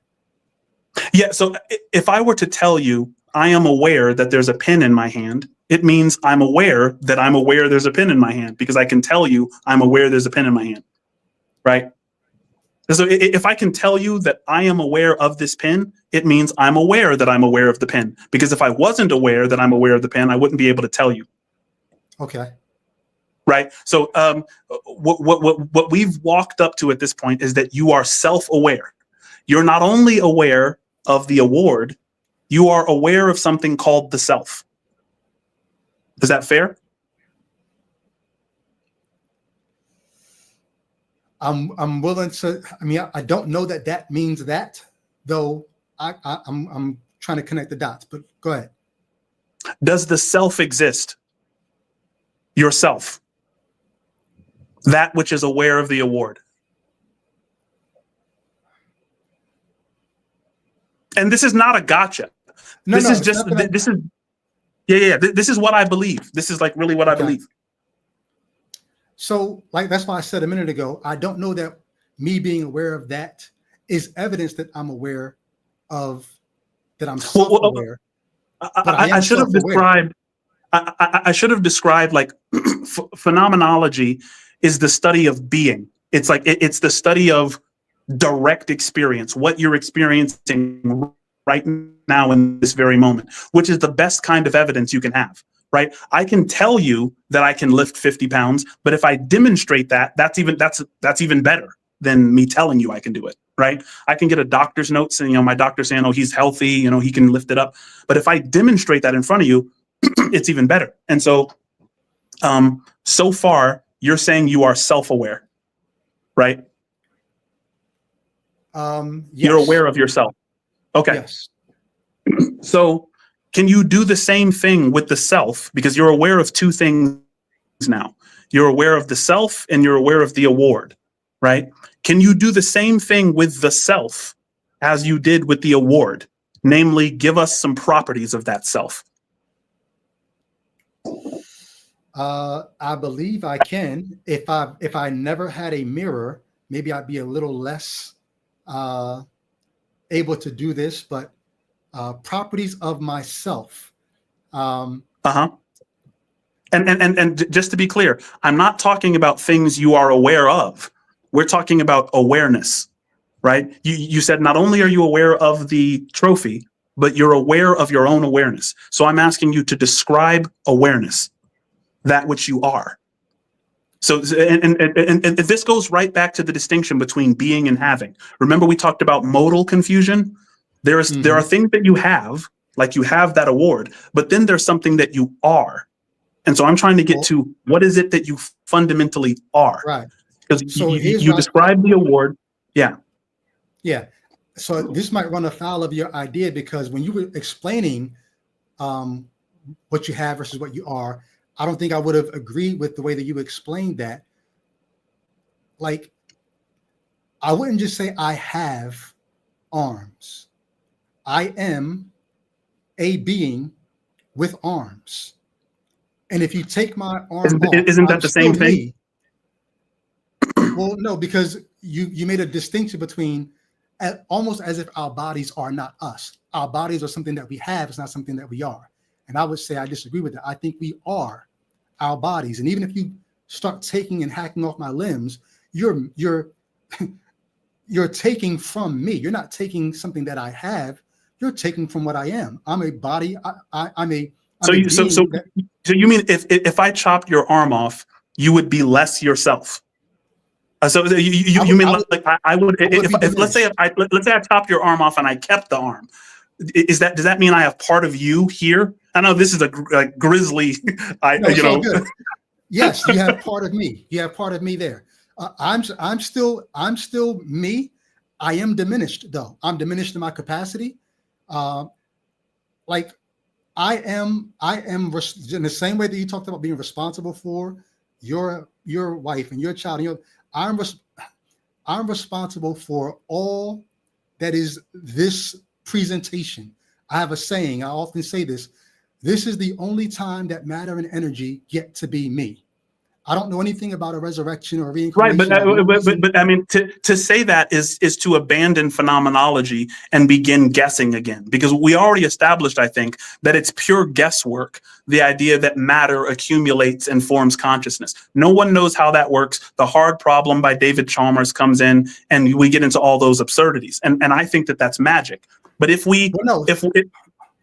go ahead. Well, I was actually trying to use my answer to this question to get back to that very same point.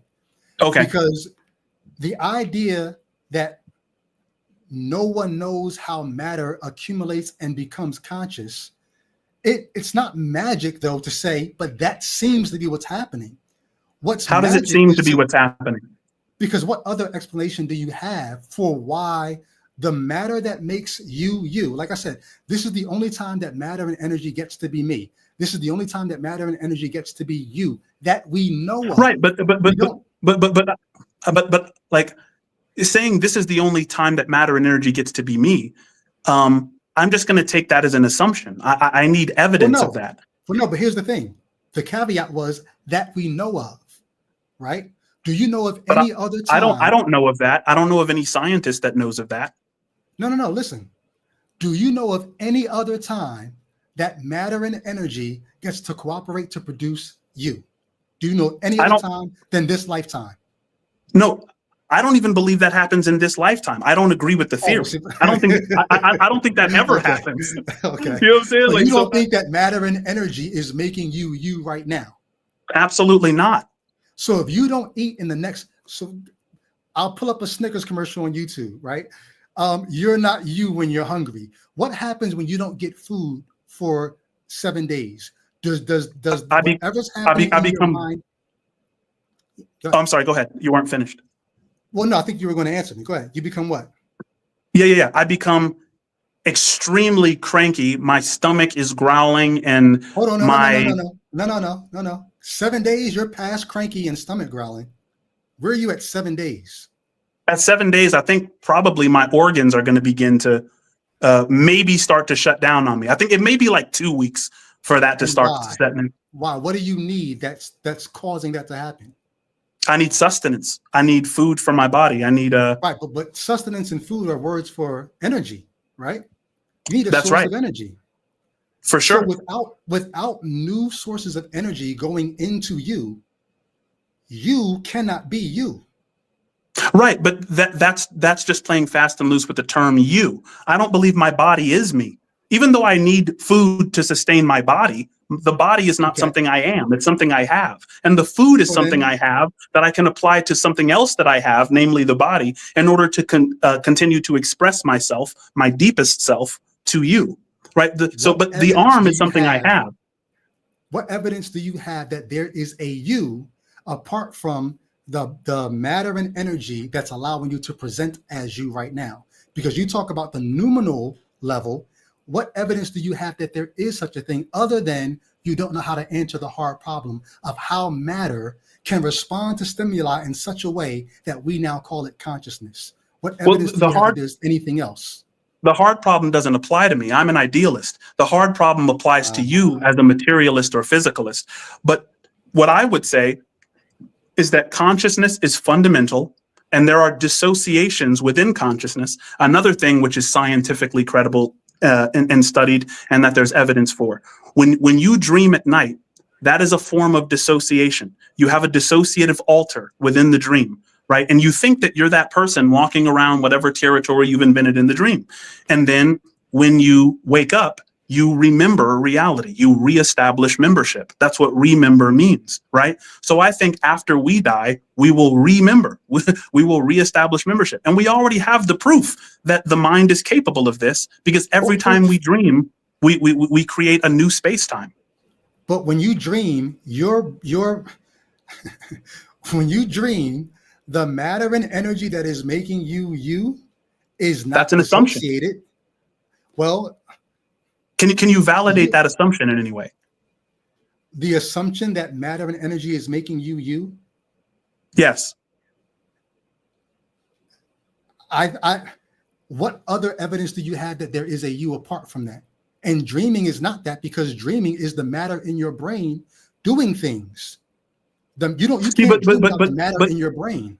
The brain does not produce consciousness as a product. It permits consciousness through a filter. It doesn't transmit nor emit. Say again? How do you know that? How do you know that?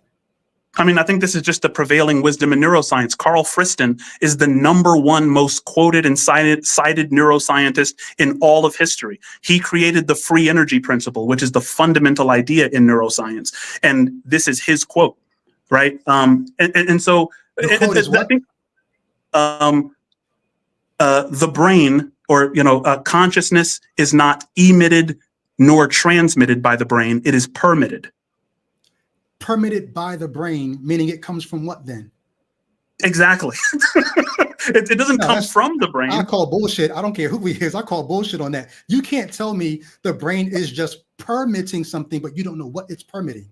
But you already know. But wait a second. Wait a second. You already know that it's permitting, because you can't see all colors. There are animals that have brains which can see colors you can't see. So you know that your brain is only permitting a very limited amount of light, and you can only. The brain is limited. So to say that it's permitting as if it could do more, but it's only going to do this. No, it's wait. I'm saying there are conscious experiences that you cannot have. That means consciousness is bigger than your brain, because there are conscious experiences like of color that a bird can see, that a fish can interact with. There are dogs there are smells that a bloodhound can smell that you just have no phenomenological access to, just because you're a human, which means that your brain is filtering consciousness so that you can survive, so that you can get about the evolutionary chores of feeding, fighting, fleeing, and reproducing. Right? Your brain isn't creating consciousness. I don't disagree with, well, when you say the brain is not creating consciousness, your brain is creating states while you're dreaming. Like what you're dreaming about is not real so far as we know, right? You're not going to a different dimension when you dream. Your brain is taking images that it's gathered from the phenomenological world and reinterpreting those images to create states for you while you sleep, right? Your brain is doing those things. It's not I think that a dream. Fair enough. I think that we've gotten a little bit away from the demonstration. We're almost at the end of it. Okay. No. Because good we could have conversations all day. I hope we could even have a conversation off of this and just have a conversation over the phone at some point and just chop it up. But you believe that, and let's start here. Which one do you believe in more? That you are aware or that you have that award? If you had to get rid of, if one of them was definitely false, which one would be false? The fact that you are aware or the fact that that award is sitting there? Which one could be an illusion? I don't know how to answer that. I think either could be an illusion. Depending on the state of my mind, could be an illusion. But in order to have an illusion, this conversation. But in order to have an illusion, you have to be aware. This pen cannot experience an illusion because it's not conscious, right? So the consciousness cannot be an illusion because it is the prerequisite for an illusion. In order to have an illusion, you must first be conscious. So consciousness cannot be an illusion. It has to be real. But because of what consciousness is, it's sort of circular even to try to make consciousness foundational, because you don't necessarily even know that you're conscious. You can think you are. You don't know that you're not dreaming. You don't know that you're not being. But even if I'm dreaming, if I'm dreaming, I'm having a conscious dream. I'm having a conscious experience in my dream. So consciousness stays whether you're dreaming or not. We could all be someone else's dream. I've heard somebody, you might even agree with this. Somebody described our reality as God's dream, such that even us thinking that we're real and we're conscious is really just someone else's imagining us. So sure. I could be just as imaginary as this award is. I could be imagining this whole thing. I mean, the thing is, you are only imaginary if you identify with something which is clearly dying, namely your body. But what I'm trying to get to is, why would you do that? Like, you already know your body is dying. Like, let me ask you this. How old is your awareness? How old is awareness? It doesn't seem to age. What you're aware of ages. Like, I'm aware of this pen. This pen is getting old. It will soon not work. But like awareness itself, it has no age. It has no color. It has no shape. It has no size. It's not dependent on time, right? But yet we know it's real. It's like, we know it's real because our perception of reality depends on awareness first. Well, even if I were to grant that, I don't know that I necessarily will, but if I were to grant that, your statement a minute ago about, and maybe what I don't want to do is confuse you with other people who are in the same vein, but didn't you say that you believe that consciousness is foundational to reality? You believe that? Or am I misstating it? Yeah, consciousness is fundamental. It's the reduction base, right. Right. Do you know of any other consciousnesses outside of sentient beings on this planet? I don't think that there are multiple consciousnesses. I think there's only one. Right. Do you know of any other conscience outside of the sentience that we know of from beings like ourselves?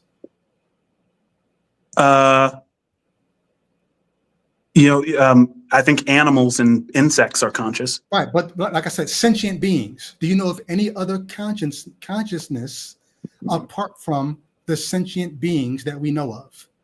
No.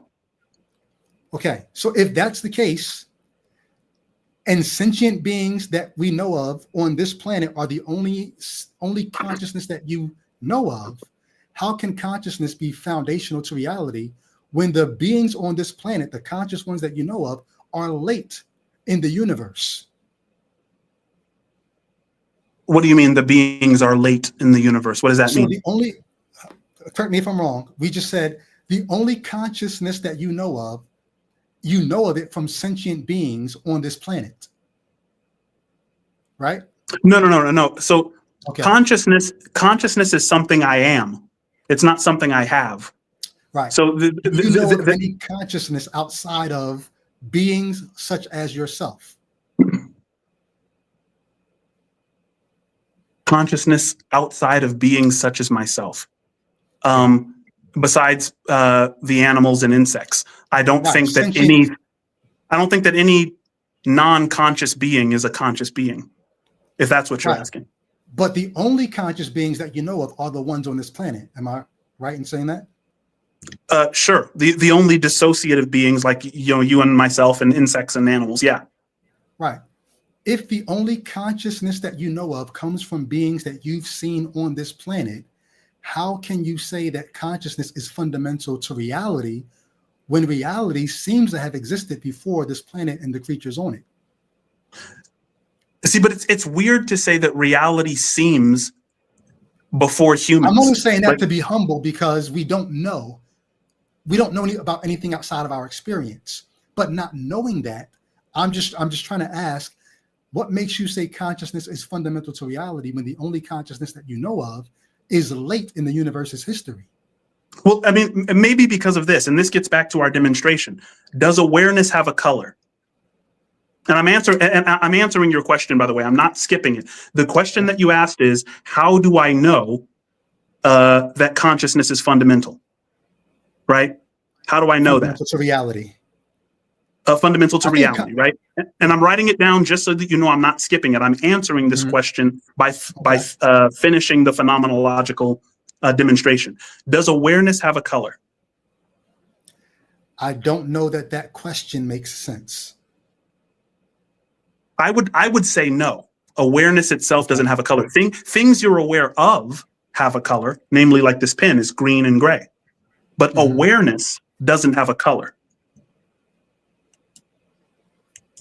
Okay. Just like saying the number 9 doesn't feel pain. And I think you're right to say that there's some kind of category error in there, but I don't think that it's bad to say that the answer is no.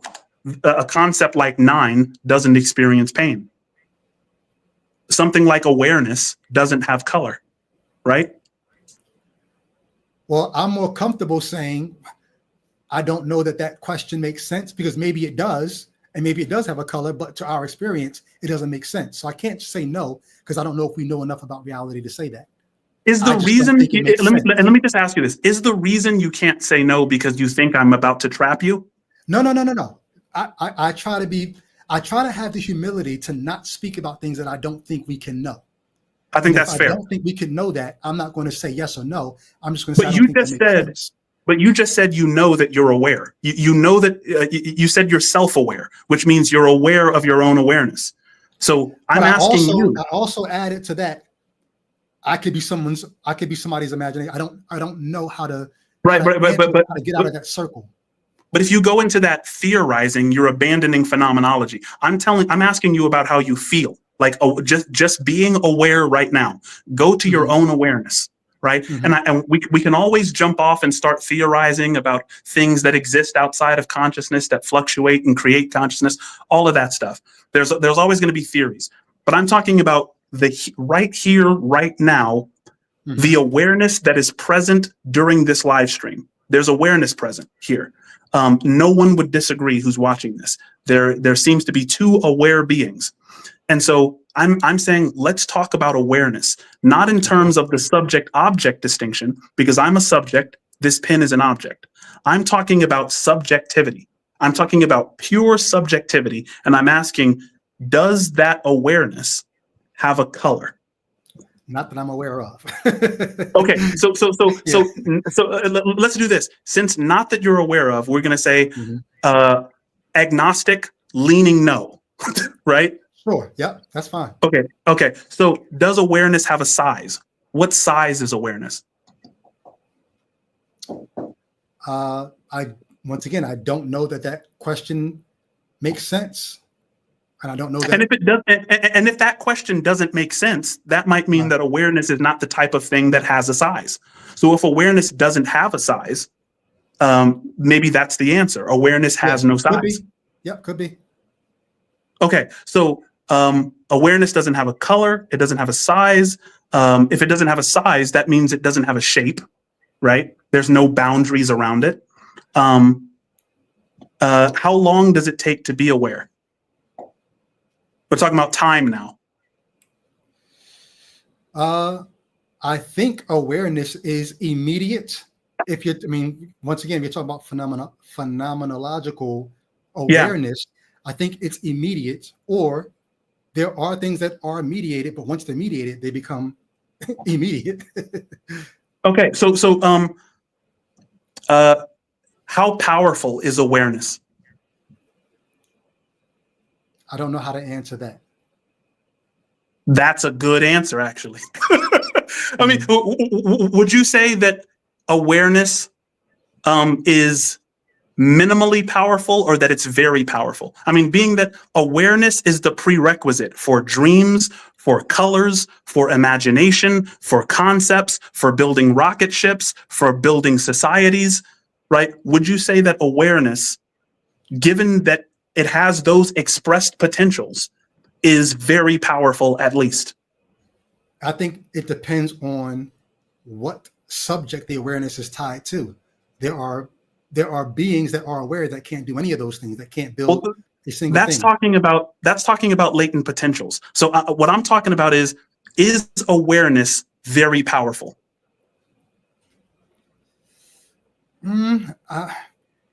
I don't know that latent potentiality is the same in all subject aware beings. Okay, so you're saying awareness is not powerful?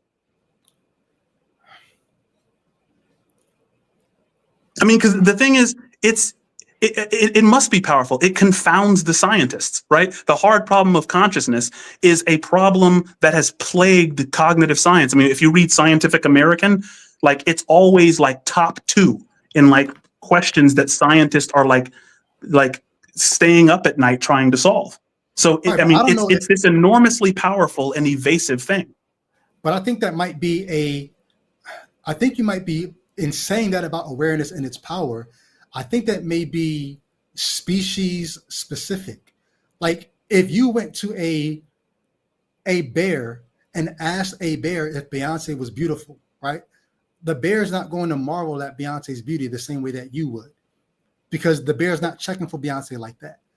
Right, but you're confusing awareness with awareness of. The bear No. is not aware of Beyonce in the same No. way that you are. I don't know if you're catching the point that I'm making. The point that I'm Hmm. making is us being blown away by awareness is because we're aware of our awareness. It means something to us.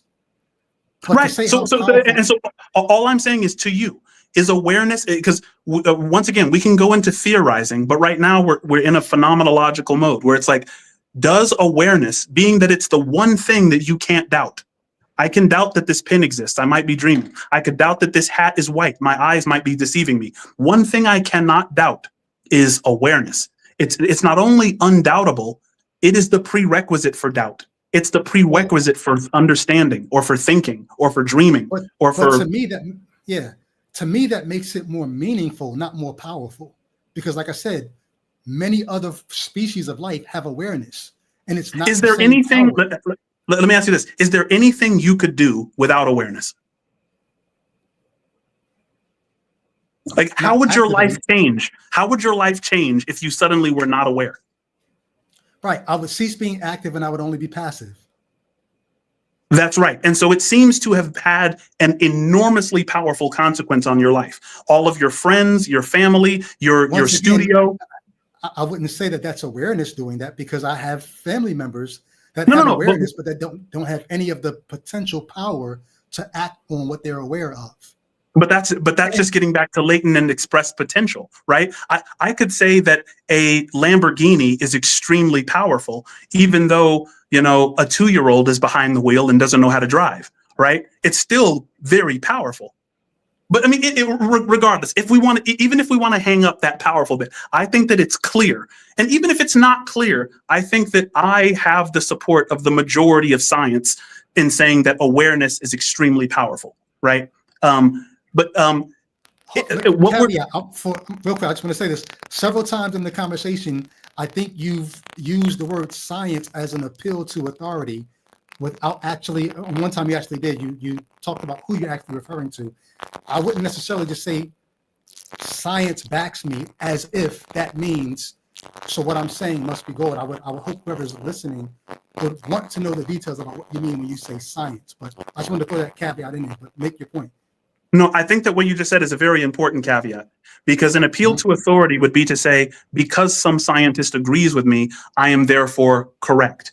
And I'm not saying that. What I'm saying is I want to be as humble as possible with my ontology as well. And I think if you and I both agree that there is a colorless, sizeless, shapeless, timeless, powerful thing in existence, I think that that's a prime candidate for that which is fundamental, given that the scientific community is trying to tell us that whatever is fundamental is going to be evasive of those categories.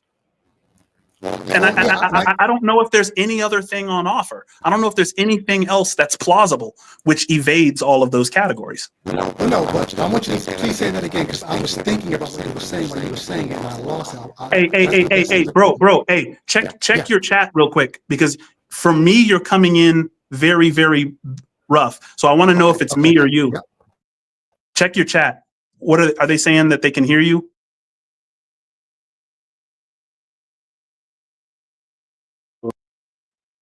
Two, 1, 2, is it better now? That is better, yeah. Okay, thanks guys, appreciate that. And I know you got to get ready to go. This is past the time you're normally on. No, I love this conversation. I love conversations like this. Okay, what was I saying? Damn, I thought I was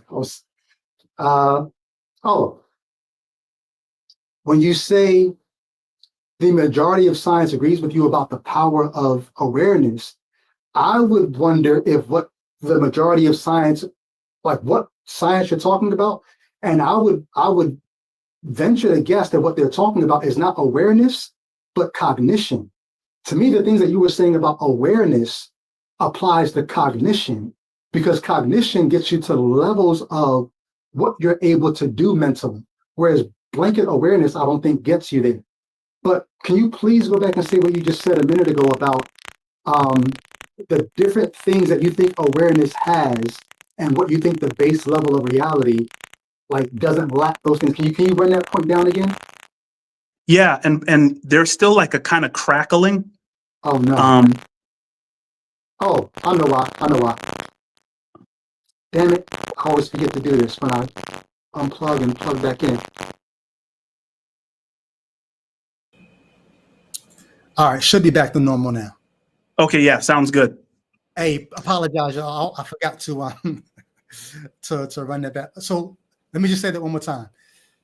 What I was saying was, I think when you talk about the majority of science backing you up on the power of awareness, it seems like to me what you're describing, what I think the majority of science, and depending on what field of science you're even referring to, what they will be talking about is the power of cognition, not the power of awareness. I don't think awareness by itself can do the things you're talking about. I think cognition at different levels can get you to the things that you're talking about, not simply awareness. But I think awareness is prior to cognition, and that's the reason it's so powerful. I agree. Yeah, but like I said, there are species of beings that are aware that don't have the level of cognition that I think you're praising awareness for having. I don't think awareness. No, I'm praising that awareness too, because that awareness is so powerful that those species are still here, even despite not having cognition, and that in and of itself is an accomplishment. All right. Can you make the point that you were making though about the things that the powers of awareness, how you think that relates to fundamental reality? That seemed like a really good point. Yeah. So I think that what the scientific community is telling us, I think, right, that what is fundamental is not colorful. Right? When you look up what science means by color, there's an interaction between the eye and light, right? They don't take for granted that the eye is necessary in producing color. So what's fundamental is not colorful. The universe is also silent, right? That's acoustic phonetics in cognitive science. The awareness has no size, it has no shape.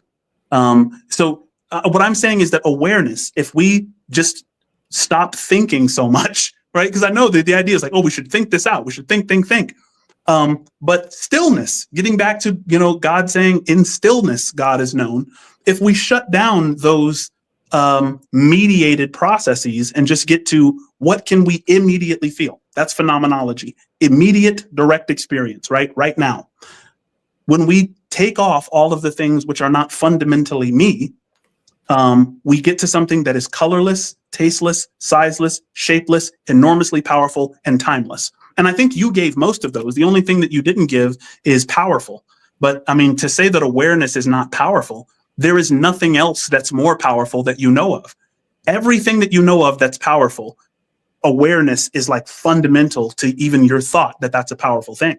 Like awareness is a super powerful. I don't know that that's true. I think supernova in space, I think that's extremely powerful. I think the forces of, I think to say that a supernova is powerful outside of awareness just means that the supernova actually is exactly what awareness tells us it is. Or the mind, because awareness doesn't tell us it's anything. Pure subjectivity doesn't even recognize a supernova. You need something on top of awareness, namely metacognition, the ability to think about your thoughts, right? So when we study a supernova, we see this powerful phenomenon, right? If you say that this supernova, this powerful phenomena, is more powerful than awareness itself, that means what you're saying is the scope that awareness has given us, right? This mind, which needs awareness to even function, this mind has recognized this supernova, right? And with all the limitations that the human mind can handle, we have coined the term supernova to describe a phenomena, right? What's underneath not only that term, but the phenomena itself is awareness. And to say that the supernova is more powerful than the thing which gives us our... No. Wait, hang on. I'm saying to say that the supernova is more powerful than the awareness which gives us limited access to a supernova, right? I think is backwards. But this is what I mean when I said I think you're doing the thing that apologists often do, and that is create straw mans for points that you were going to make anyway. Because I never said a supernova was more powerful than awareness. I was critiquing the statement that you made that things that are powerful are aware. And my point was that supernovas are powerful. They are not aware. You introduced the word more aware to set up a system to be able to say, if I think a supernova is more powerful than awareness, but I wasn't making that point at all. I just was addressing your point. You can have power without awareness. Well, let me, and that assumes that this power of the supernova exists by itself, or that that the supernova is something more than what the human being can handle, right? That's what I'm trying to say about a supernova. But why are you introducing the word more into the category? I'm only addressing the idea that you said things that have power are aware. Okay, I'm trying to show that that's not the case. Well, how about this? Since you're challenging me on on using the word more, I'll put it to you. Do you believe that a supernova is more powerful than awareness? No, I think they're two different. They're two different kinds of power. Like one you're talking about power in terms of potential to do work. Like that's what energy is, right? Potential. Let me rephrase it this way. And I'm sorry, real quick, if I can just add this. Yeah, no, sorry, go ahead.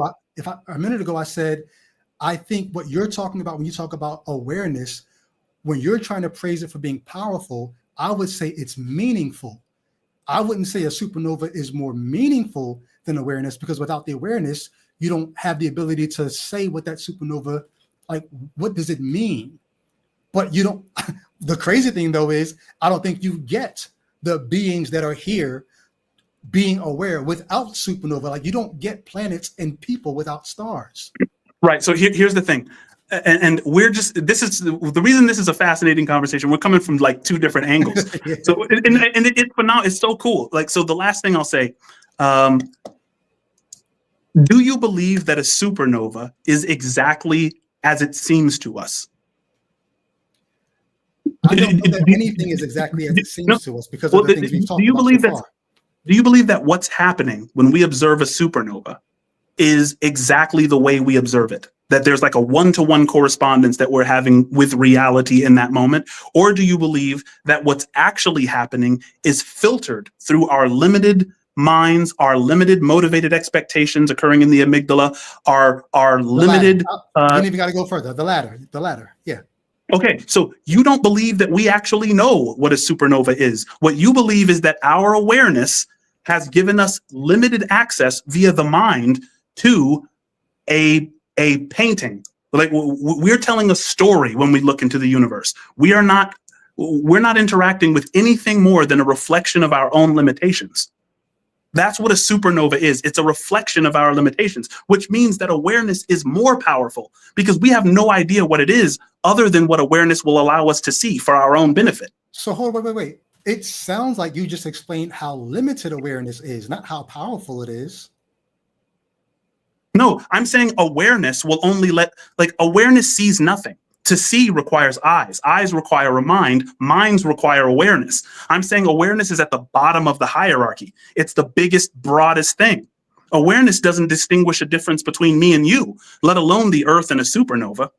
What you need in order to observe a supernova is a mind and metacognition in order to study it. All of those things require awareness. But by the time you get to that level of obfuscation where you're able to study a supernova, you are not looking at reality. You're looking at a filtered, dumbed down version of something that you can study that can give you some adaptive benefits in your short time on this planet, right? So if we agree with that, then the supernova, it makes no sense to say the supernova is more powerful than awareness. Remember, because awareness is showing you something. No one said more powerful. No one said more powerful. That's the jump off point that you're using. Oh, no, you're right. You're absolutely right. Because you said that it's a category mistake, that there's a different kind of power with awareness. But awareness is the kind of power that gives us access to any supernova, right? That's how powerful awareness is, at least, right? I mean, there could be supernovas that give us no access to awareness. I don't know what that would even mean. That's just an assumption flying out in the universe. You know, there's no evidence for that at all. But what I do know is that all we have in terms of supernova, awareness is responsible for everything we assume about it. But all we know from what we've been able to discover about our reality is that there would be no awareness without supernova, without stars exploding and creating what happens around them, and the stardust that is in everything that's around us right now. The candle you picked up, the trophy the stardust that exploded and reassembled in the ways that it has is responsible for the awareness that you're now saying is responsible for the supernova. So it's really a chicken and egg conversation of which came first. I mean, but the thing is, you're talking about theories which are substantiated as long as they don't run into consciousness itself, right?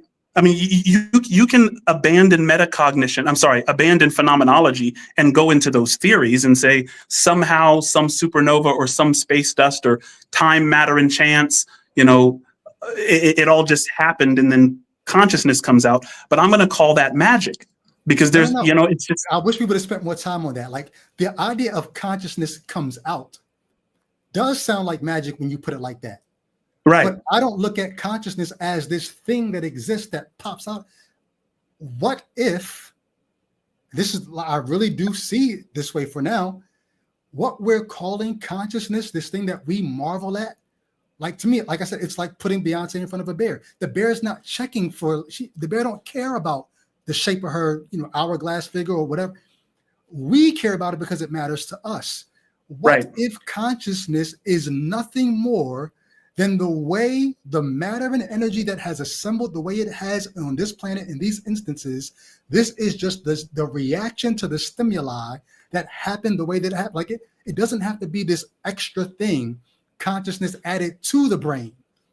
The brain is just permitting us to do these things, but really consciousness is on the side, kind of like riding shotgun. And even when the brain dies, then the consciousness will jump and go somewhere else. What if consciousness is just what we've come to call what brains do when they assemble in the way that they have in these kinds of, I want to say creations, but somebody in my comments challenged me on this.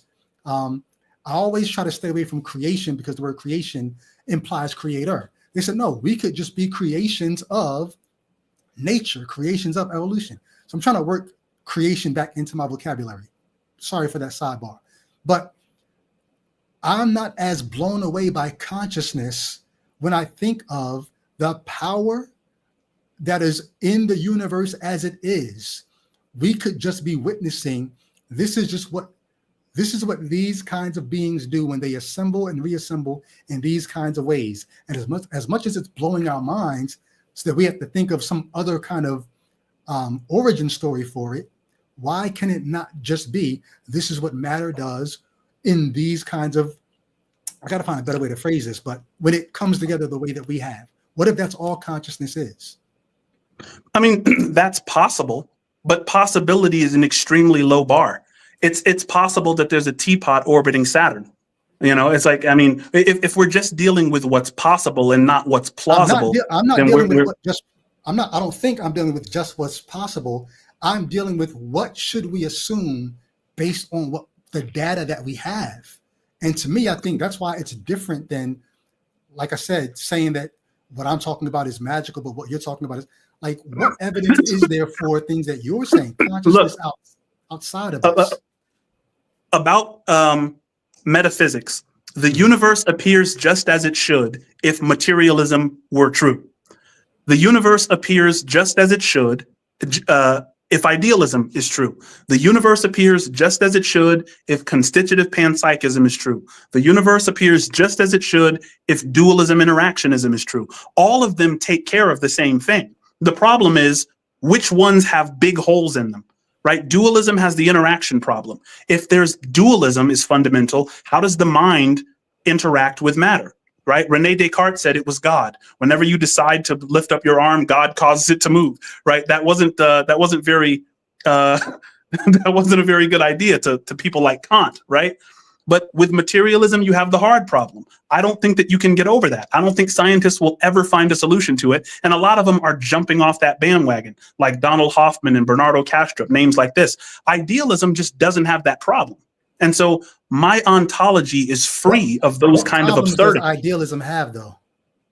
I don't know of any besides the assumption that, I mean, like people will have a problem with idealism. It'll be a philosophical, like, not a philosophical problem. It'll just be like an unwillingness to stop theorizing, right? And it's like, okay, we can all theorize, right? But what does it actually feel like? Because your experience of consciousness, your pure awareness is the same pure awareness of a housefly, right? A housefly just doesn't think about it because he doesn't have the mind to do that. But the experience, the pure subjectivity of a housefly is the same pure subjectivity that you're utilizing. You just have a more complicated brain. So you can accomplish different things than a housefly can, right? But it seems to me to be like the only plausible answer to what is fundamental. Because we know that, yeah, go ahead. I was going to say, if we had more time, I would pull up an AI overview just real quick. There are problems with idealism. There are problems with materialism. But one of the reasons why I think materialism and naturalism, for me, is the least problematic approach, is we're dealing with, this is all that we know that we have. And we're trying to get more data to respond to more. Like, the only thing you know you have is consciousness. You don't even know you have the microphone in front of you. Well, it depends on what your epistemology is. That's not true. No, but I'm saying you could be dreaming right now. You could be in a coma right now. You don't know that you have a studio. Could be, but if my epistemology includes imperialism, I can know according to those means. Okay, I mean, if you're using justified true belief, JTB for knowledge. Partially, yeah. Okay, so yeah, you're justified in saying that. Yeah, go ahead. Yeah, no, I'm saying you're justified in saying that you have a microphone. There's consensus reality. I can see your microphone, and you do believe it. But when we're talking about something that's fundamental, we're talking about what can no longer be reduced. When we talk about Democritus and philosophy, he's the one who came up with the term the atom. And when he said the atom, he meant something which cannot be cut any further. So we haven't discovered the atom. We've named something an atom, you know what I'm saying? But that atom can be cut into smaller subatomic particles, right? So what Democritus was trying to get at is what happens when you can cut no further? What will be there at the end of the day, right? And for what we have right now, it is just fields which cannot be measured. They're only measurable in terms of their excitations, and those excitations are subatomic particles. And so I think the prime candidate for what is fundamental is the one thing that none of us can doubt. The one thing which started all the inquiries in the first place. The one thing that all philosophers and scientists agree on, which is this shapeless, timeless, immaterial, colorless, all powerful being that all of us have when we stop thinking. And that's the reason God is found in the stillness. Consciousness. Everything you just said is the way that you describe consciousness. Yeah. Pure subjectivity. I want to read these super chats real quick. My only issue with that is, how do you know that you're not picking out a trait that is unique to a few beings on one planet among trillions of planets in the universe and making that one trait now fundamental to everything else outside of it? How do you know that that's not what you're doing? Well, I mean, first and foremost, I don't have absolute knowledge. My beliefs are based on what I think is justified, and I'm not going to prioritize consensus reality, right? There's a term in philosophy called naive realism. And the reason it's called naive realism is because no philosopher, scientist, or serious thinker has ever truly believed that. Like, no serious philosopher has ever thought that what we see right now is exactly what reality is. There would be no philosophy or science if that was the case, right? We know it's an illusion. We're trying to get to the bottom of it and figure out what exists mind independently, right? And so, I mean, I don't know absolutely. I just know that consciousness seems to be the prime candidate. It's something which cannot be doubted and cannot be an illusion. What else besides consciousness cannot be an illusion? So I don't know if I have a problem with you saying consciousness is the prime candidate, right? To say okay, so look, check this out. If you say consciousness is the prime candidate, I'm not saying that it is. I'm saying I don't have a problem with you saying that. I'm not saying that. I think consciousness arises here in this planet, in beings. Like I said, if we are stardust disassembled and reassembled, when it reassembles this way, you get consciousness, and we don't know necessarily. But you don't think that happens yet. But you don't think that that's magical thinking? That to think that dust can accumulate and make the taste of chocolate or the feeling of heartbreak? Why is it magic? First of all, if those things are happening, right? Do I taste chocolate? Yes. Do I experience heartbreak? Yes. So that's not magic because that's actually happening. Are we right? But well, thinking that. Oh yeah, go ahead. Are we the recombination of elements and molecules that were birthed in stars? That seems to be what we are, right? From all data that we've been able to gather, this is the recombination of that material. Is that magic? That's not magic, but you right now you're saying your body is, because I would agree your body is made up of like previous things like that came from your mother and your father and what their nutrients and things of that nature. But and maybe we can just end it on this because my wife has called me twice. I've been enjoying this conversation so much. But the last thing I'll say is this: if you're willing to say that there is no difference between you and your arm, like if I took your arm, if you're willing to die on that hill and say, yeah, if you took my arm, you would actually have a part of me. I would be like, and I understand you would be diminished in your ability to like reach for things and your ability to fight, right? That would all be negatively impacted if I took your arm. But you don't, if you're really saying that you think that you are your body, that like when your body dies, like that's just you laying there on the ground, and like what should we respect it? Should we like, I mean, we've put it in the ground because we know it's not you. You are your spirit. You are your way of being. Like that's how everyone treats everybody. I wish we had more time. I have a response. I do too. Can I just read? Can I read 2 super chats real quick? We only got 2. No, please. All And then right, I gotta so go. $5 super chat. Hey, JDM apostrophe IST. You got to tell me how to say your name because I keep spelling it out. But thank you for the $5 super chat. If you can phonetically tell me how to spell your name down below, I'll look for it, or maybe put it in the comments so I'll make sure I see it. Says, raise doubt in reality, then place God there.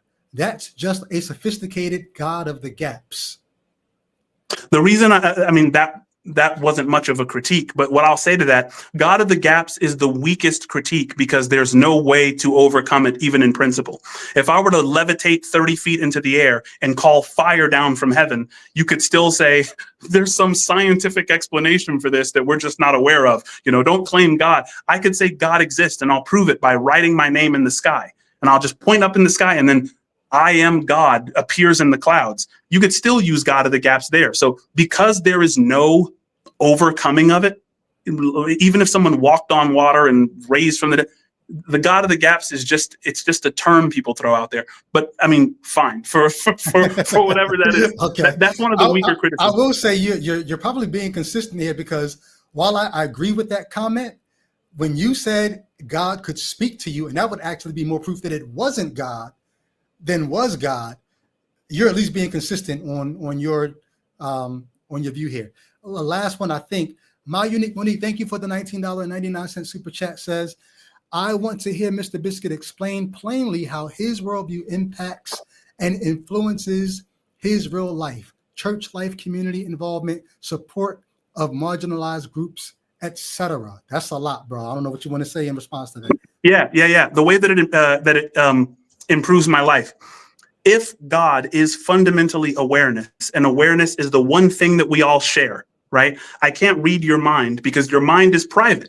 Your mind is private because your brain is private. But awareness is not private. It's what's fundamental to all of us. So what that means is I can love absolutely everyone because when I meet someone, I have a felt recognition of our shared being.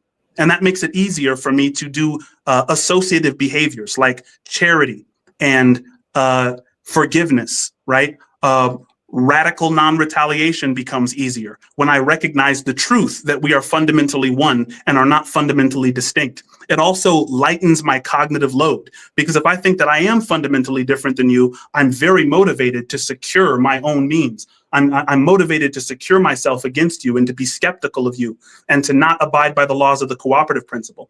But secondly, how it improves my life is that the felt recognition of our shared being is only the phenomena of love, right? I can only experience the phenomenal. I can't experience the noumenal. And ask Ichabod what that means, or phonetic.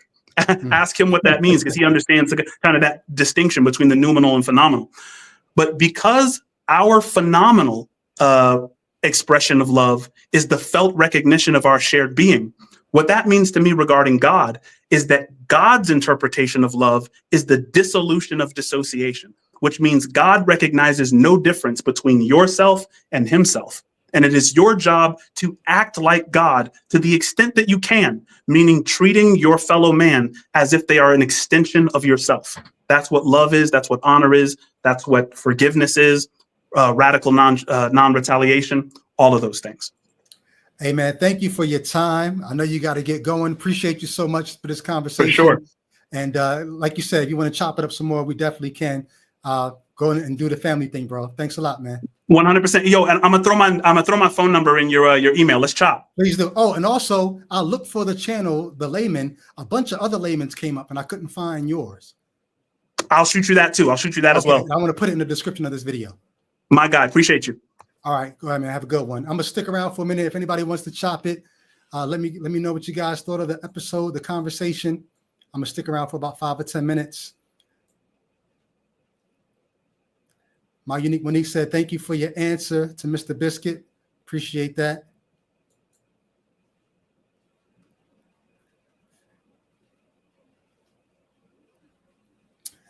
Thoughts on the conversation? Talk to me. What do you guys think here? Definitely got more in depth than the last one.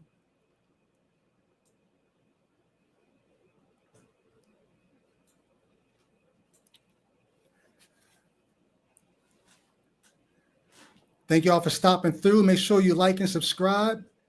If you have not been to the store, go get you some merch. New In Reason's Name shirts out there for you. In Reason's name, a man. And in Reason's name, a woman. Or in Reason's name, a human. Go check them out. And once again, shout out to all the Patreon supporters. Appreciate you all for standing with the channel. This Wednesday, I'll be on with Matt Dillahunty on the line. Thursday, another Life After Faith, I think, episode. Or if not, no. We're going to do episode with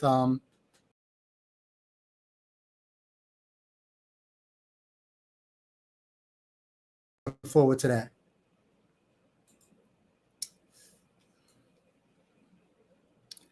All right, y'all, go ahead and have a good night. Solomon, I saw a comment I wanted to read real quick. Solomon said, where was the comment at? Oh, here it was. I knew he was going to equate his God with awareness. Yeah, I mean, I think he kind of teased at that in the first conversation. And then tonight he sort of was going more towards that goal. The fundamental level of reality is awareness or consciousness. And therefore, you smuggle God in to that fundamental consciousness. And you don't need Christianity to do that, which is a whole other conversation.